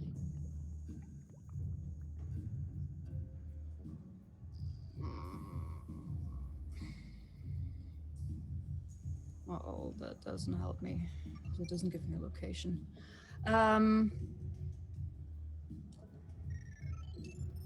Okay, the last idea that I have is that she tries to find out more about that the location, that room that's on the picture, and ask the Maelstrom about it. Okay. So you're specifically looking for that room. Okay. Roll Yeah. me- Because she would obviously it's not the place where she used to be before she came here, because she remembers that part. She doesn't remember anything before she came to the. Yeah. Okay. Cool. So yeah, that's another. Basically asking the Maelstrom for help. Also, it's called Cemetery City. Is there a graveyard? Are there any dead people she could ask for help? The reason it's called Cemetery City is because whenever it hit this city, people didn't walk away from it. No one evacuated. Nothing. There was no warning. It pretty much decimated the entire city. So there is the sort of rumor that the entire city is a graveyard. If you were to go digging in the ruins, you'd find skeletons everywhere. There is. A lot of strong juju going on there. Yeah, that's maybe something to do with the strong psychic Maelstrom that's around here. It's been speculated in the past. Okay, so it doesn't even matter looking for an actual graveyard. So because we're right on. Yeah, you were probably on a graveyard at the moment. Yeah, it's not the prettiest, but yeah, roll me plus weird, and we'll see you See what happens. brain your way to a success. Another 8. Okay. I'm gonna I'll give you a choice. You can pick something to do with the code, or you can pick. I'll give you a hint towards something to do with the code, or something to do with the location this photo was taken and its whereabouts.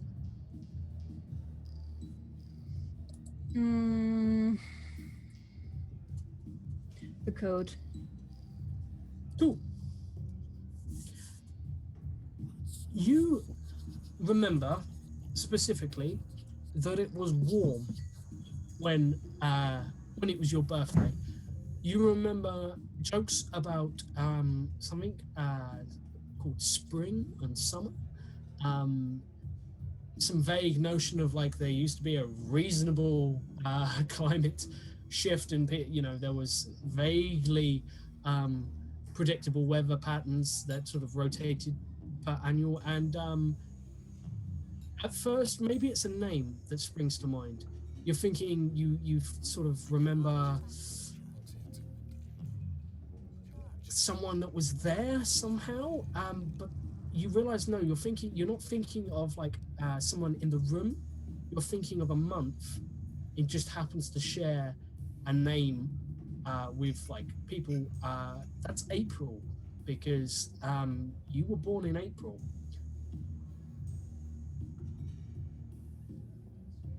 Did you go to my Twitter account, Josh? What? No. Because my birthday is in in April. I would not do that. No. Cool. So we've kind of got that from you. But whilst your attempts have been fruitless, Yanda has been coming up with some crazy stuff, and Adar is going to start to regain consciousness. So Adar, buddy, pal, you are going to wake up the groggiest man alive. Yeah, I think it's as a man who owns and operates a bar and has been a hard drinker since probably slightly before puberty, it's been a very long time since Adar's had a really bad hangover. Today is that day. Today is beyond that day. Today might have been that day if you knew what day it was, where you were, what was going on, and 101 other things. So I think, if like, first of all, like we see Adar's eyes like flutter, and then they like crack and then close again. Yeah. And like the only difference that is like Adar's holding perfectly still. The only difference is the heart rate just starts spiking a little bit. So I love the fact you think you have life support. No. I just think I have life support. some super jury-rigged like heart rate monitor. It's not got any fancy readouts. It's a microphone next to his chest. That's I'm gonna let you in. I'm gonna let you in on a secret. He's hooked you up to a device, and this is a very unknown secret of Doc Brown's. But this is a little bit of trivia for you out there in chat. Doc Brown has a life support machine that is literally a boombox, and he found a cassette tape that had a heart rate monitor on it. And if you flick through the tracks, you can get to that flatline thing. And he's just lied and said people have flatlined before, waiting for people to leave, their friends to leave, and then just cut up the living bodies because he's a crazy person. You're letting him perform surgery on it. He doesn't have a clue what he's doing. You do not have a life support machine, trust me. I don't think it was a life support. It was just literally a thing that's going like a microphone on my chest, just going, oh, there's still a heartbeat. That's a heart rate monitor. So like, there's just a curve, and then just a very soft. And yeah, I guess both hands. So we've discussed Adar's ambi. Oh, well, the attempt is to move both hands, and one moves. And yeah, I guess I'll slowly curl up and like croakily like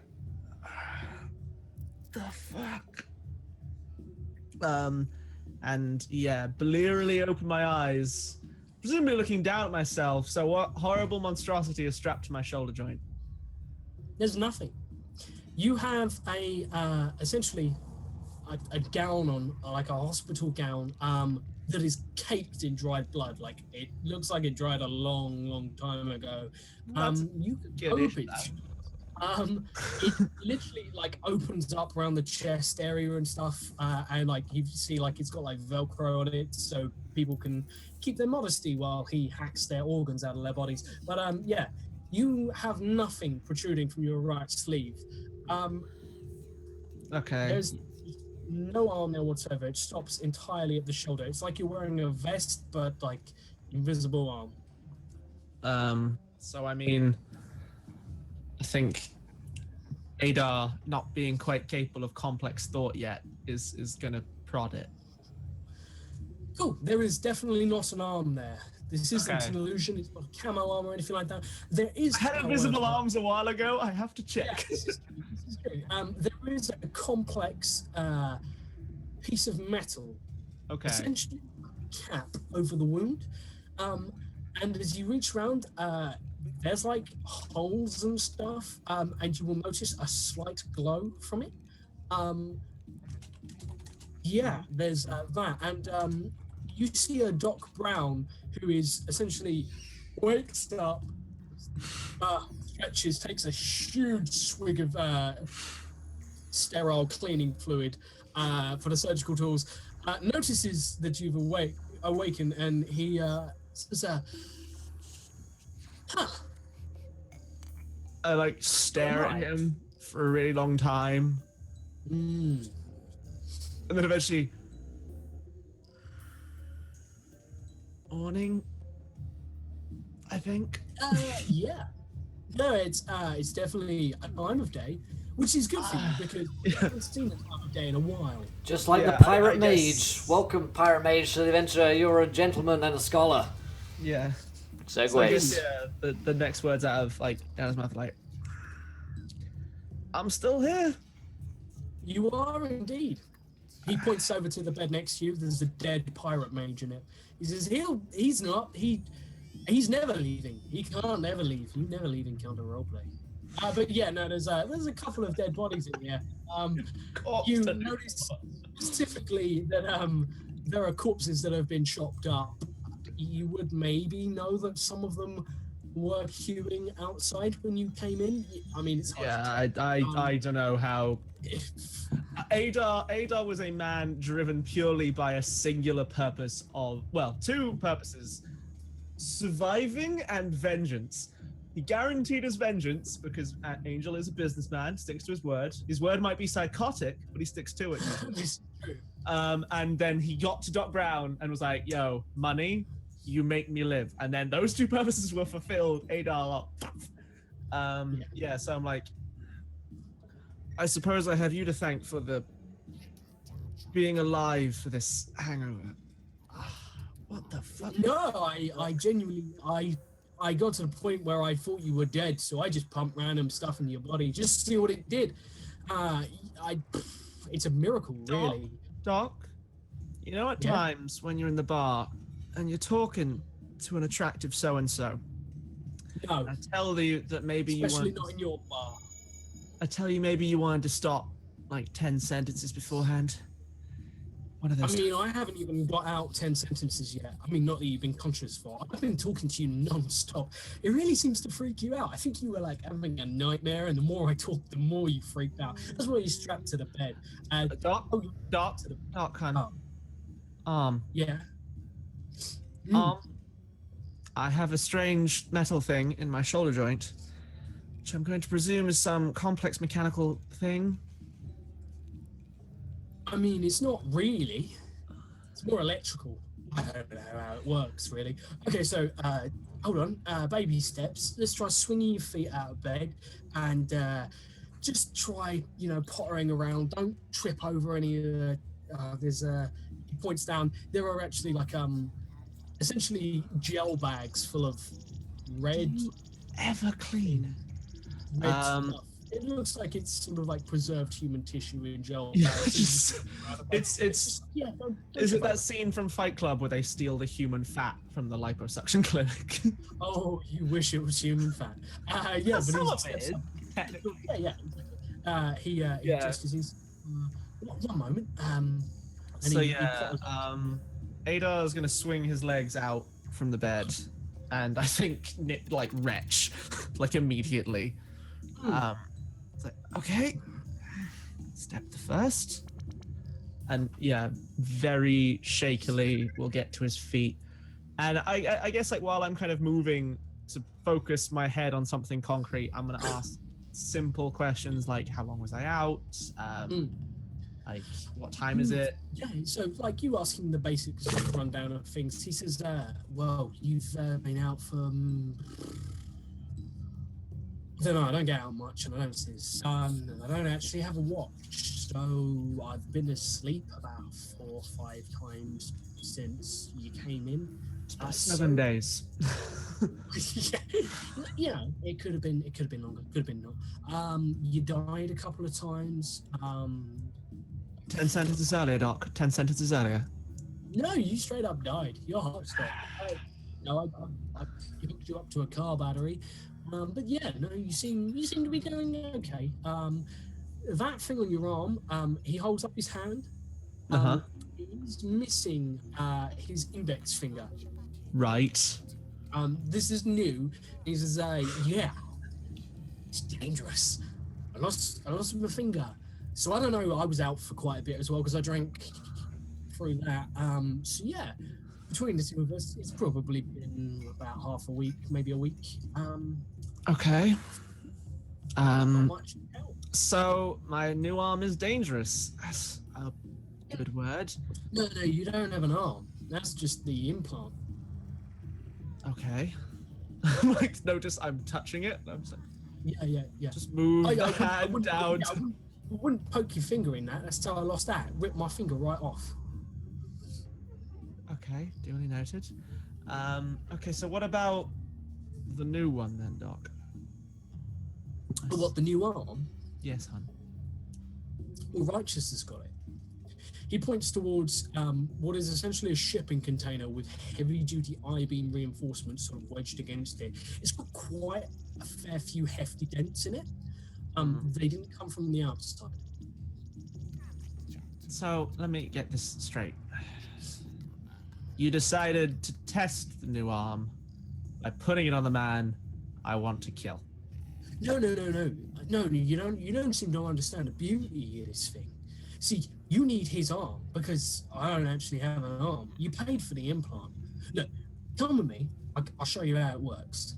I'll show you how I think it works because I've never really tried this because you were like,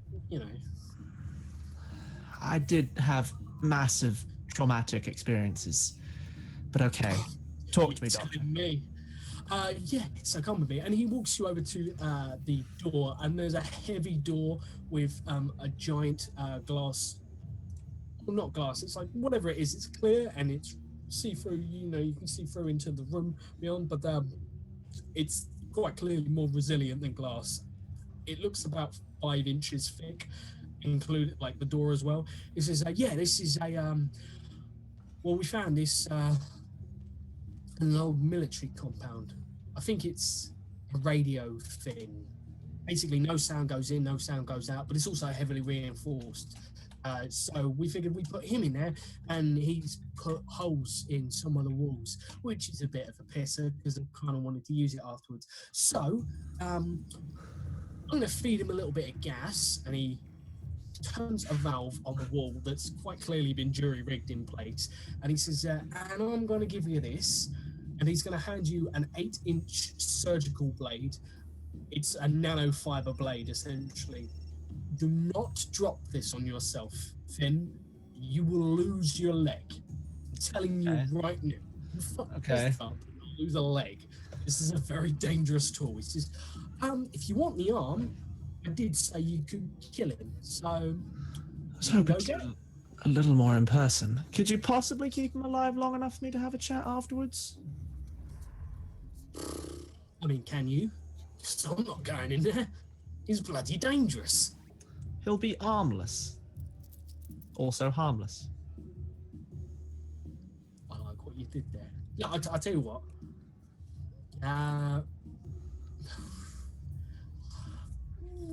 He's sort of on the fence. Roll me plus hot. Let's see if you can persuade him to. All right. Let's get sexy with it. 7. So. I'll do you a deal. All right. I'll ramp up the gas in there for a little while, let it build, make him nice and groggy, very slow, not with it at all. And then you can go in there and talk to him. But I'm locking the door behind you. Okay. Yeah. I'm like, give me a minute. I take a few practice swings with the knife, just getting used to the weight of it. Because He actually, cranks up the valve. yeah, like Adar, if there is any weapon Adar is good with, it's a knife. So yeah, just kind of getting used to the weight of it, where it cuts, and saying, Cool. okay. You're gonna notice two things. One, your arm is not as dexterous as you remember it being. Good. The other thing you're going to notice is it's a lot more muscular than it was before. Did you feed me steroids while I was asleep, Doc? Oh, no, that was the side effect. You remember I gave you that injection? Well, I injected that arm, and apparently it's swollen the muscle tissue in it. I mean, you have a problem with your heart now. It's only minor or major. It's one of them. I don't know, really. And thanks so much to Sophie. Sophie donates £3, and that 20 for Finn sounds like he needs it. Thanks so much, Sophie. All right. I'm gonna use that straight away because I was like a little on the fence about this one because my luck is terrible. But I spin around. I'm like, twirling the knife in a way that I'm pretty sure, like, knowing the Doc will impress him with my ability to vivisect a man. I'm like, Doc, come on now. We've been through a lot together. Locking me in a room with a man who might kill me. We've got some gear around here. It'll be nice and groggy. I want to try and hypnotize the Doc, which is my new move. Yeah, I'm basically like, I guess I'm trying to project into him like that. I assume that the Doctor is a nerd who's been bullied all his life, and I'm going to project into him the idea that he needs to protect me. That he's the only one who can do it. So Beth wants to give her patron Nat 1 to Finbar. Did they cancel out? I guess we'll take the Nat 20 and then the Nat 1. Nat 20, Nat 1. Yeah. All right. Well, so hypnotic. On hypnotic, I just get 3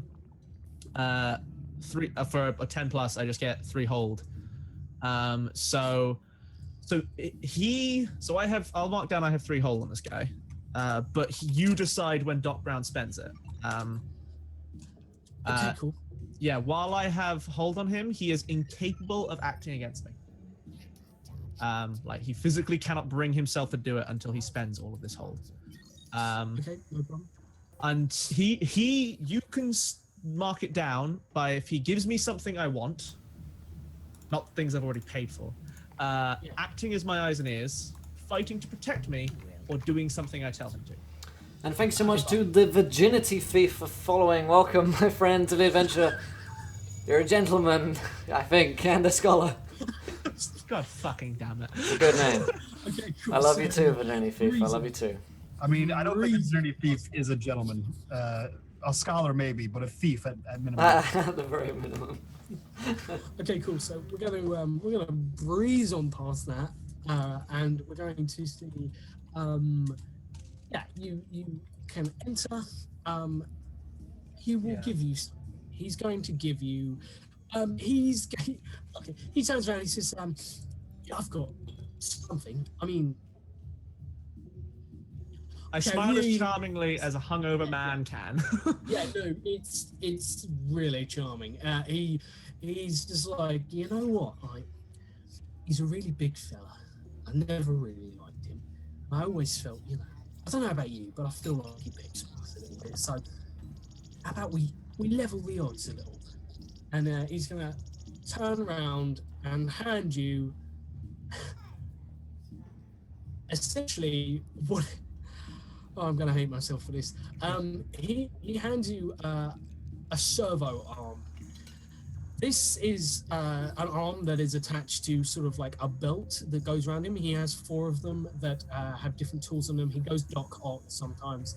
That you know, sort of like he has a surgical tray strapped in front of him and he uses it to perform surgery. This is more industrial. It has yellow, it's painted yellow, it has like black and yellow warning tapes over it and like portion labels.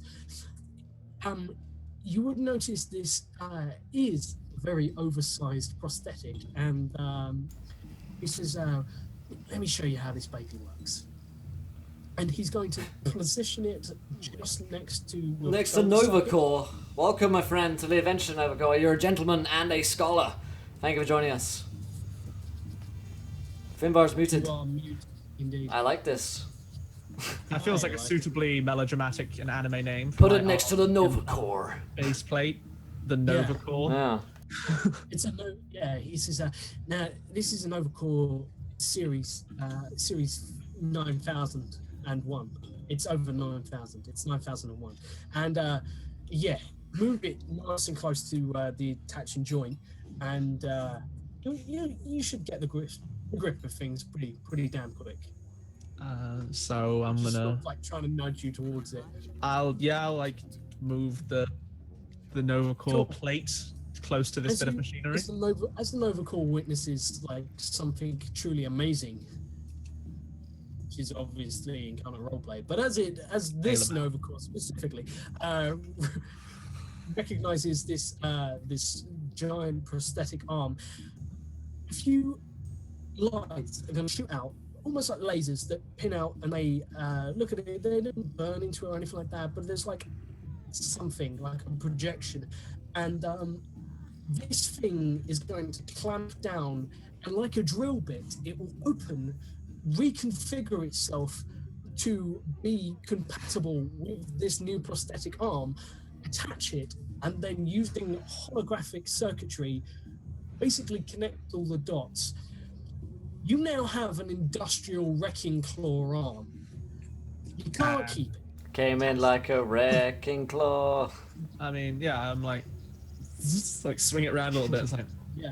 well, He like Doc Brown dives out of the way. This thing is like essentially got a digger scoop on the end, but with like blades attached to it. You just helicopter it. Yeah. you it treat me will too rotate- well. It will rotate 360 degrees. It doesn't obey the simple laws of points. I'll return it when I'm finished with him. Is it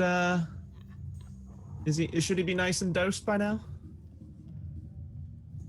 He points to the arm. He says, "Hey, he could be a building." Cool. Yeah, so Adar smiles and I'll walk towards the crate and go, well, I'd like to stay conscious while in there myself. I think I've had enough of your chemicals. Mind turning down the flow for me a bit? He'll chuck you a rebreather. All right, I tuck the knife. Like I guess I put the knife in the claw very carefully, and put the rebreather on because I only have fingers on Yeah. one hand. This claw is, it's yeah. You can hold it. You can hold it, but you. I'm are not going to gonna be wield able it in that hand, but I just need to. like, Yeah. There is not a chance in hell, but yes. Yeah. So yeah, it's like, all right, well, see you on the other side. Indeed. And I go into the box. Cool. You are in the crate. There is a man, like holding himself up against what very oddly looks like a hat rack that's in the corner of the room. There's a decent bed with like a proper mattress, heavy duty metal frame to it. There's a table, there's a pack of cards. The table's on its side, a pack of cards have gone everywhere. There's a couple of chairs, there are dents in all the wall, and there's a water cooler that is just empty, and there's sort of like water on the floor that can't vanish anywhere or soak anywhere. Okay. And yeah, you can hear heavy breathing. All right. So I have to ask the question here because I might be able to avoid totally fucking myself. Is this man unsuspecting or helpless? He can see you. You've just walked in. So he's and there's suspecting, no cover. But Yes. he is also drugged to fuck. Yes. Is he helpless or not, basically? This is an important question. 'Cause otherwise, well, no, because it's basically there's the sucker someone move, which is when you attack someone unsuspecting or helpless, I ask if he can miss. And basically, if he's unsuspecting or helpless, I don't have to roll anything, which means I can avoid fate with nat ones that Beth has thrown my way. I end up. Honestly, Well, that's up. I tell you what. I'll leave this to wonderful chat. Will we allow this or not? Do we think how tough do we reckon Righteous is? Do we reckon Righteous can tank it out through this drug trip, or?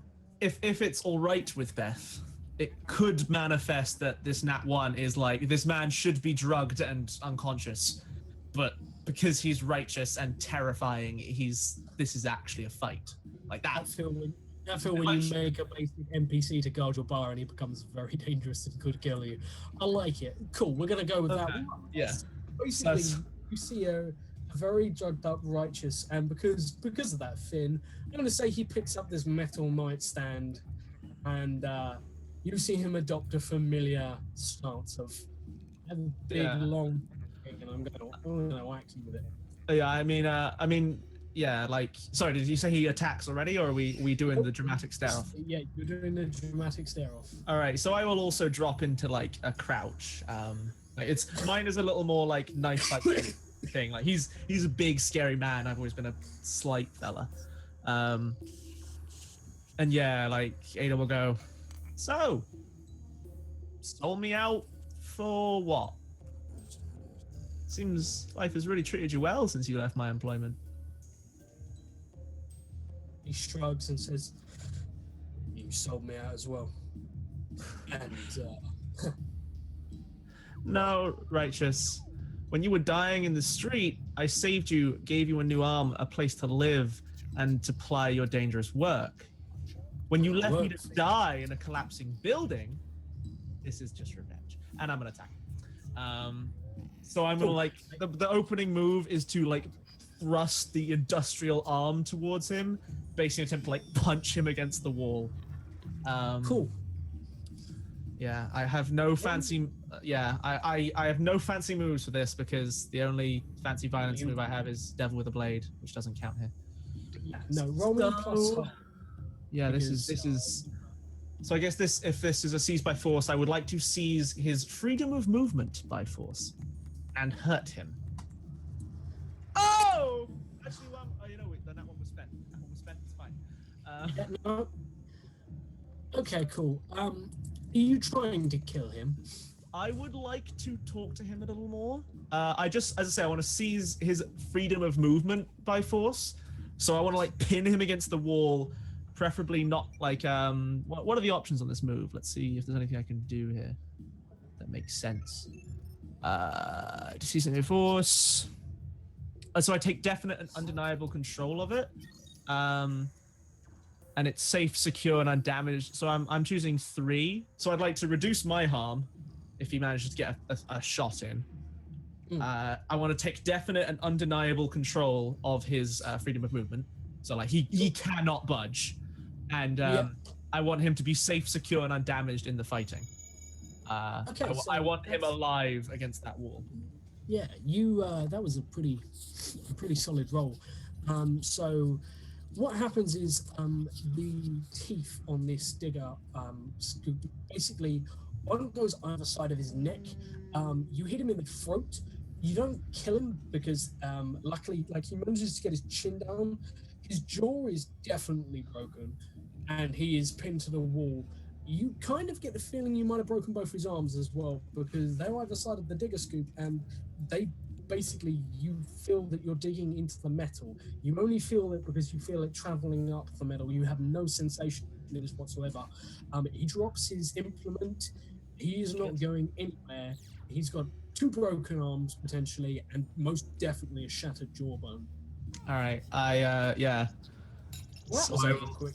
Yeah, I like push up nice and close and like go, I gave you your life back, Righteous. And in return, you sold me out to a man who cut my fucking eye out. You left me and Izzy to die in a collapsing building, and you thought a reasonable compensation for that was to get baked? Don't is all I have to say. Don't. Welcome to the adventure, my friend. You're a gentleman and a scholar. So I like flip the knife blade around. I'm gonna assume I can't miss from this position in any way. Oh no.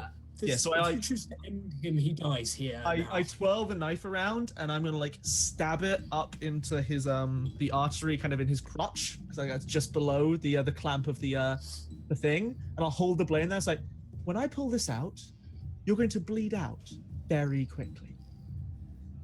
You will die alone. I'm going to take your arm, and then Doc Brown is going to experiment with your body until he's whatever the fuck gets him off at night. Goodbye, Righteous. And I just pull the blade out. He started seizing pretty much instantly, but you pull it out, and like that horrific moment where you actually hear his own teeth break as he like clenches what's left of his jaw, and Righteous dies. Righteous dies very, very muchly so. Yeah, I will then drag him out of the box. And I guess I kind of just look towards Doc Brown, and like as I like kind of nod as I put his body down on one of the beds, and I guess the last shot is of before maybe I don't know if you want to scene change someone else, but I think it's like me slowly leveraging his arm up, resting the blade against his shoulder joint, and then I just turn towards Doc Brown, and I think before the violence there happens, we catch black. Yeah, Doc Brown, like you go for like the surgical blade, and Doc Brown like frantically he's like, no, you might damage something, and pulls out like a circular spawn. It's just like, and that's where we fade to. He's got a plasma cutter in the other hand. This man knows how to party. My God, he's Timbersaw. Maybe. There's a joke for the Dota players. Right, cool. So, Angel, you are going to Yes, indeed. you're going to receive some visitors. Oh, good. Specifically, someone is going to come find you. It's not Charlie, it's Henry, his brother. Charlie's dead. Oh yeah, Charlie blew up. Charlie went boom boom. Charlie was hugging a bomb, desperately. I have no idea how to use. Just like I have no idea. Just going to hug it. There's a moth, and it just will not leave me alone. So Charlie is Rip Reno, but his brother Henry comes and finds you. Luckily, Henry is pretty much like copy-pasted Charlie, and he's That's good news. like twins, and he's you all right? Yes, I'm fine.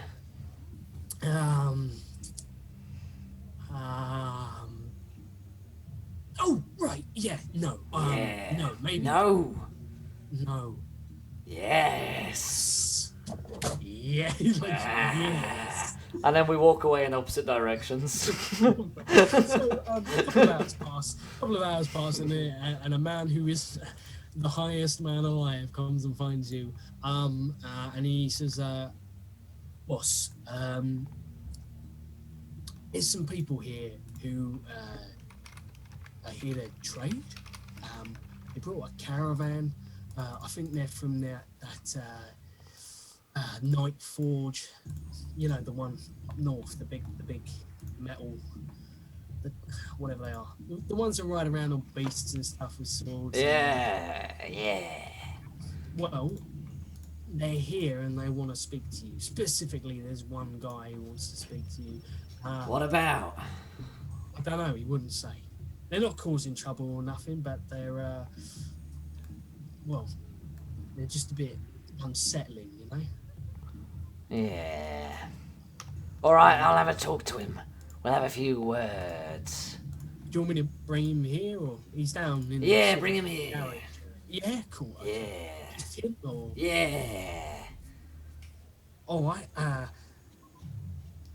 I've taken a lot of drugs. In the meantime, I've been in a lab experimenting with new drugs. Yeah. And at the end, you were like, I can't let anyone else know about this secret drug research. You burnt it all in a room with no ventilation. You're like, yeah, that's Got it. So yeah, you are well and truly fumigated, but Yes. you're doing okay. And then yeah, he runs off. There's a little bit of time passes, and he arrives with a man that you can hear from a mile away because he's clanking along in heavy-duty metal armor, like this horrific Frankenstein image of what would be plate armor. But yeah, no, he arrives and has a full helm visor with the faceplate up, and he says, "Your man says I'll just be somewhere that isn't here. There are guards on the door." Yeah. Okay. Yeah, this man standing in the armor just looks completely unfazed and just says, "Greetings. What do you want then? We wish to treat with you about the pyre." What about them? Well, we received some interesting reports. We had a caravan that was heading to Mall Town to do some trade with the locals, and well, they never reported back. They went missing, and a few days later, we found a scout lost in the wilderness. He reported that he was caught up in the middle of a battle between you and the pyre. Care to elaborate? No. I don't know anything about that. The pyre are not allies of us. In that case, I killed them all. Oh, no. He did it. I killed them all. All of them. He's like there, and he's like,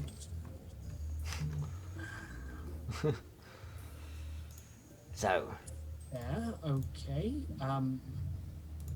For any particular reason, or they blew up my dam. My hydroelectric pump dam. seems reasonable. Yeah, it was. He's like, it's probably one of those things where you wouldn't pick up on it, but he's yeah.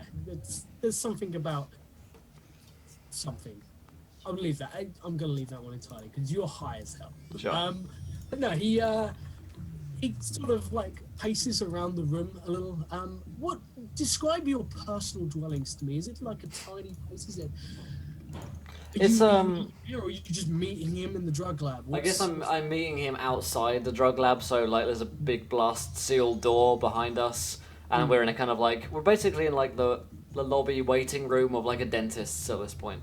Yeah, cool. There's like those really uncomfortable, like half plastic, half leather chairs that just don't know what they are, and Yeah, he's- it's awful in here. oh, it's just terrible. He like sits down. This guy is wielding, just so you know, like quite a hefty sword. Sure. Maybe like a hand and a half sword. I dig it. And he sits down and says, "This is a interesting choice of accommodation." Yeah. Or is it? You know what I mean? Anyway, you said you wanted to treat with me about the pyre. I am treating you with the respect of hearing you, so would you treat me the respect of... Yeah, just tell me what you fucking want. He sighs deeply. He says, "I was here to investigate any survivors that might have escaped from the towers. You see, we had one or two of our friends who went missing whilst investigating the pyre and certain things they've been up to of late, which I will not go into the detail of, but all you need to know is we believe they were holding several hostages. We wish to free them. Then we hear that, well, apparently we have the wrong coordinates because the building that we were seeking doesn't exist anymore." That is Moved, strange. or does it not exist at all? They must have moved that pretty sharpish then. Right. It would have nothing to do with the several kilometers of rubble and nearby destroyed buildings that we found, and massive amounts of bone fragment and all manner of other unpleasant. No, actually, no, that rings a bell. We did blow up the place. Yeah, actually, yeah. He says, "Did you get very far into their compound?" I didn't find no captives. I did find you, Rock 777. Welcome, my friend, to the adventure. You're a gentleman and a scholar. But no, I say to him, no, we didn't find no hostages. Sorry, pal. He sighs and very quietly under his breath he just whispers to himself, "You're wrong. I will avenge you." And then he looks up from his dramatic pose and says, "Very well. Well, there was another matter which I wish to speak to you about. Yeah. We came originally to speak to you about the pyre. However, well, upon arriving in your garage area, as you call it, I can't help but notice that Actually, it's a garage. it's a stable for mechanical monstrosities. But I could not help but notice one of them was not mechanical. In fact, it was a catabear. Oh, yes, that's Adar's latest. What about it? May I speak with this Ada? Ah, very well, yes. Come with me. I unload my shotgun, and it looks like a threatening thing at first, but then I start walking with it like a cane. Yeah. And He's like, click, click. yeah. That is a relief. Come on, then. Yeah, cool. You, yeah. We head to Adar's, wherever I think he might be. I'm gonna say, Ada, you've had a chance to have this surgical attachment. You have a Oh, you, we have a what, sir? sorry, yeah. Chipped out a second there.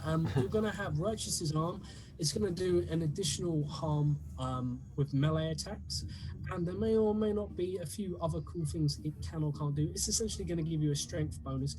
This does not mean you can lift and carry things that your spine couldn't withstand. It doesn't go that far, but it does. It does, however, come with the fact that you are muted. I would say it's like the Winter Soldier's arm, but I don't know. That arm seems to be just straight up magic. Yeah, it is. It's the fact that you can deflect bullets. It's like the, If they just said there's a magnet in it, I'd be fine with that scene. Let's not. yeah. Okay. But yeah, cool. So so I have his arm. So I guess like I'm testing it and kind of getting acquainted with it. Indeed. Do we want to do this? Okay, so I'll put this question to Angel. Where's the first place he looks for Adar? Is it in the Queen of Hearts or is it in Doc Brown's surgery? I lead him to the Queen of Hearts first. I'm gonna say that Adar, you will have been informed that you need to go to the Queen of Hearts. Yeah. You were gonna get there first. Would it make a really cool bit if we arrived and we met outside and I was like, let's go in and get comfortable?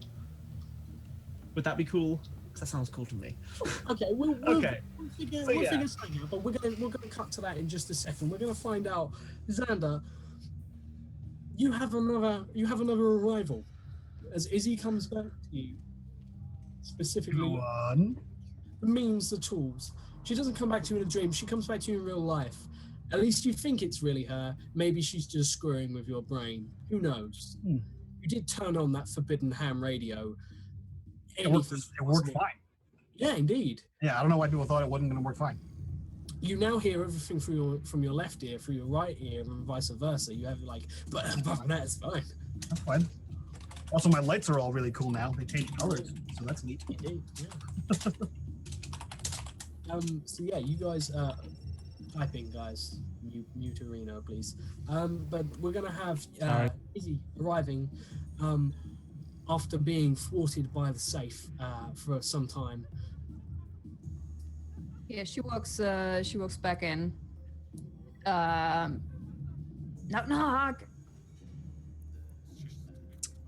You wouldn't hear a response. She would just walk in and start looking around. If the cars are still there, that's where she would probably look first. Yeah, all of the cars are there, and as far as you can tell, Xander is not on the first floor. Is there a staircase that I can? There is. There's like 2 doors. One leads to his bedroom, and one just leads to this weird spiral staircase, like just goes down. It looks like there's multiple like doors on it, but none of those doors open. So it actually goes down? Yep. Okay. She would start walking down the first few steps and then call it again. Xander, are you down there? So I don't know what kind of weird maelstrom things you might hear, but you might hear them. Josh, do I hear them? In- Do I get interference?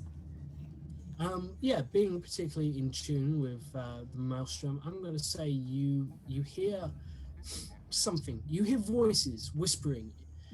It sounds like there are people in this stairwell. It's pretty dark.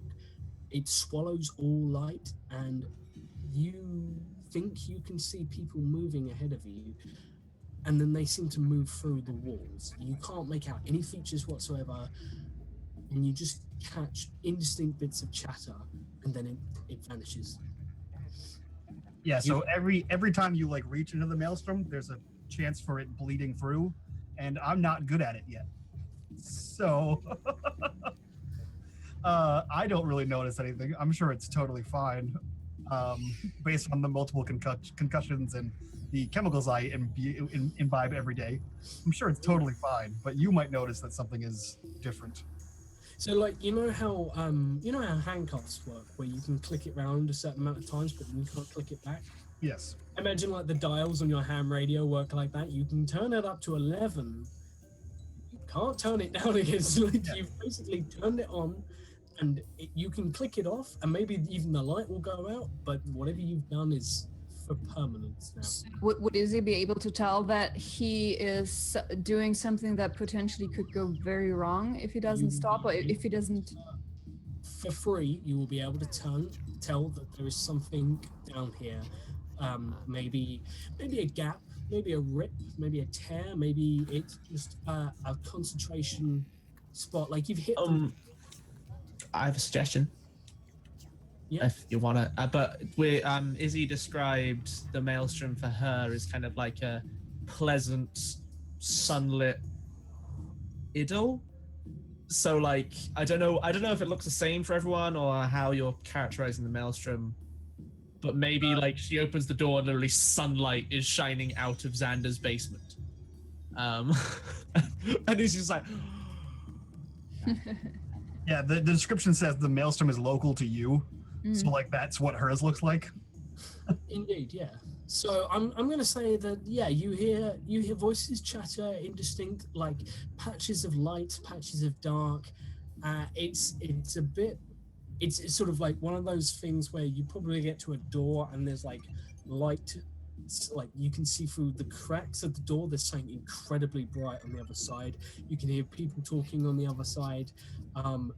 It almost looks like it leads outside into like a busy courtyard or something. I like to think of it like you ever see the Pyros commercial for Team Fortress 2? Yeah. Oh god. So essentially, he's lighting everything on fire, but then it shows it from inside the goggles what he sees, and he's shooting rainbows out of his gun. And there's like everyone's bunnies and puppies. So like you see happy fun sunshine, and everything Xander sees is this weird like purple haze of just like it's an endless scrapyard of things he can fuck up. Pretty much. Yeah. So yeah, as if you go further down, you can see that there is a door at the bottom of the staircase, and Xander is in that room. Yeah, she would go unless it would get to the point where she senses danger coming from that apparently unstable connection to the maelstrom. She would just continue to walk to that. Thanks so much to Pregnant Chipmunk. Dice £25, has just tuned in. Dig what I hear. What's up, Pregnant Chipmunk? Good to see you. We are just doing an Apocalypse World game right now. We'll try and catch you up in the chat. Carry on, guys. Indeed. And of course, remember that there are some things you can do with £25 donation. There's some cool stuff. So if you want to throw that out there, there's wild magic surges. Oh yeah, Chipmunk knows. Let us know what you want to do, Chipmunk, and we'll carry on whilst happens. But you get to so at the bottom of the stairs, you would see Xander has a whole another set of workbenches like you would see in the garage, but these look like they're far more well maintained. And then there's one up against the wall, the largest of them, and it looks like there's like a turntable, there's old ham radio things, there's like a Cisco networking box, and it's all things that look like they could be plugged into an antenna, and he just has them all cross-cabled together, and there's like meters flicking back and forth, there's flickering lights, tubes going, and he's just tinkering on stuff, and he's got these big like tank headphones on, like, you know, the ones the hipsters wear nowadays. Yeah.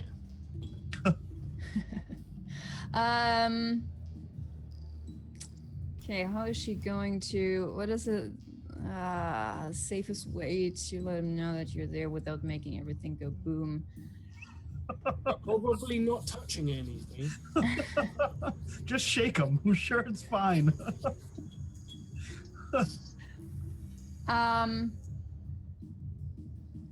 No, she will reach into the pocket of one of the pockets of her pants and pull out like a piece of paper or something, some kind of scrap stuff that she has in there, something that's really light. And she just, you know, like as if you were walking up to someone's window and you take a really tiny stone and flick it against the window, so something that's really light but still gets somebody's attention, and so she throws it sort of over his shoulder.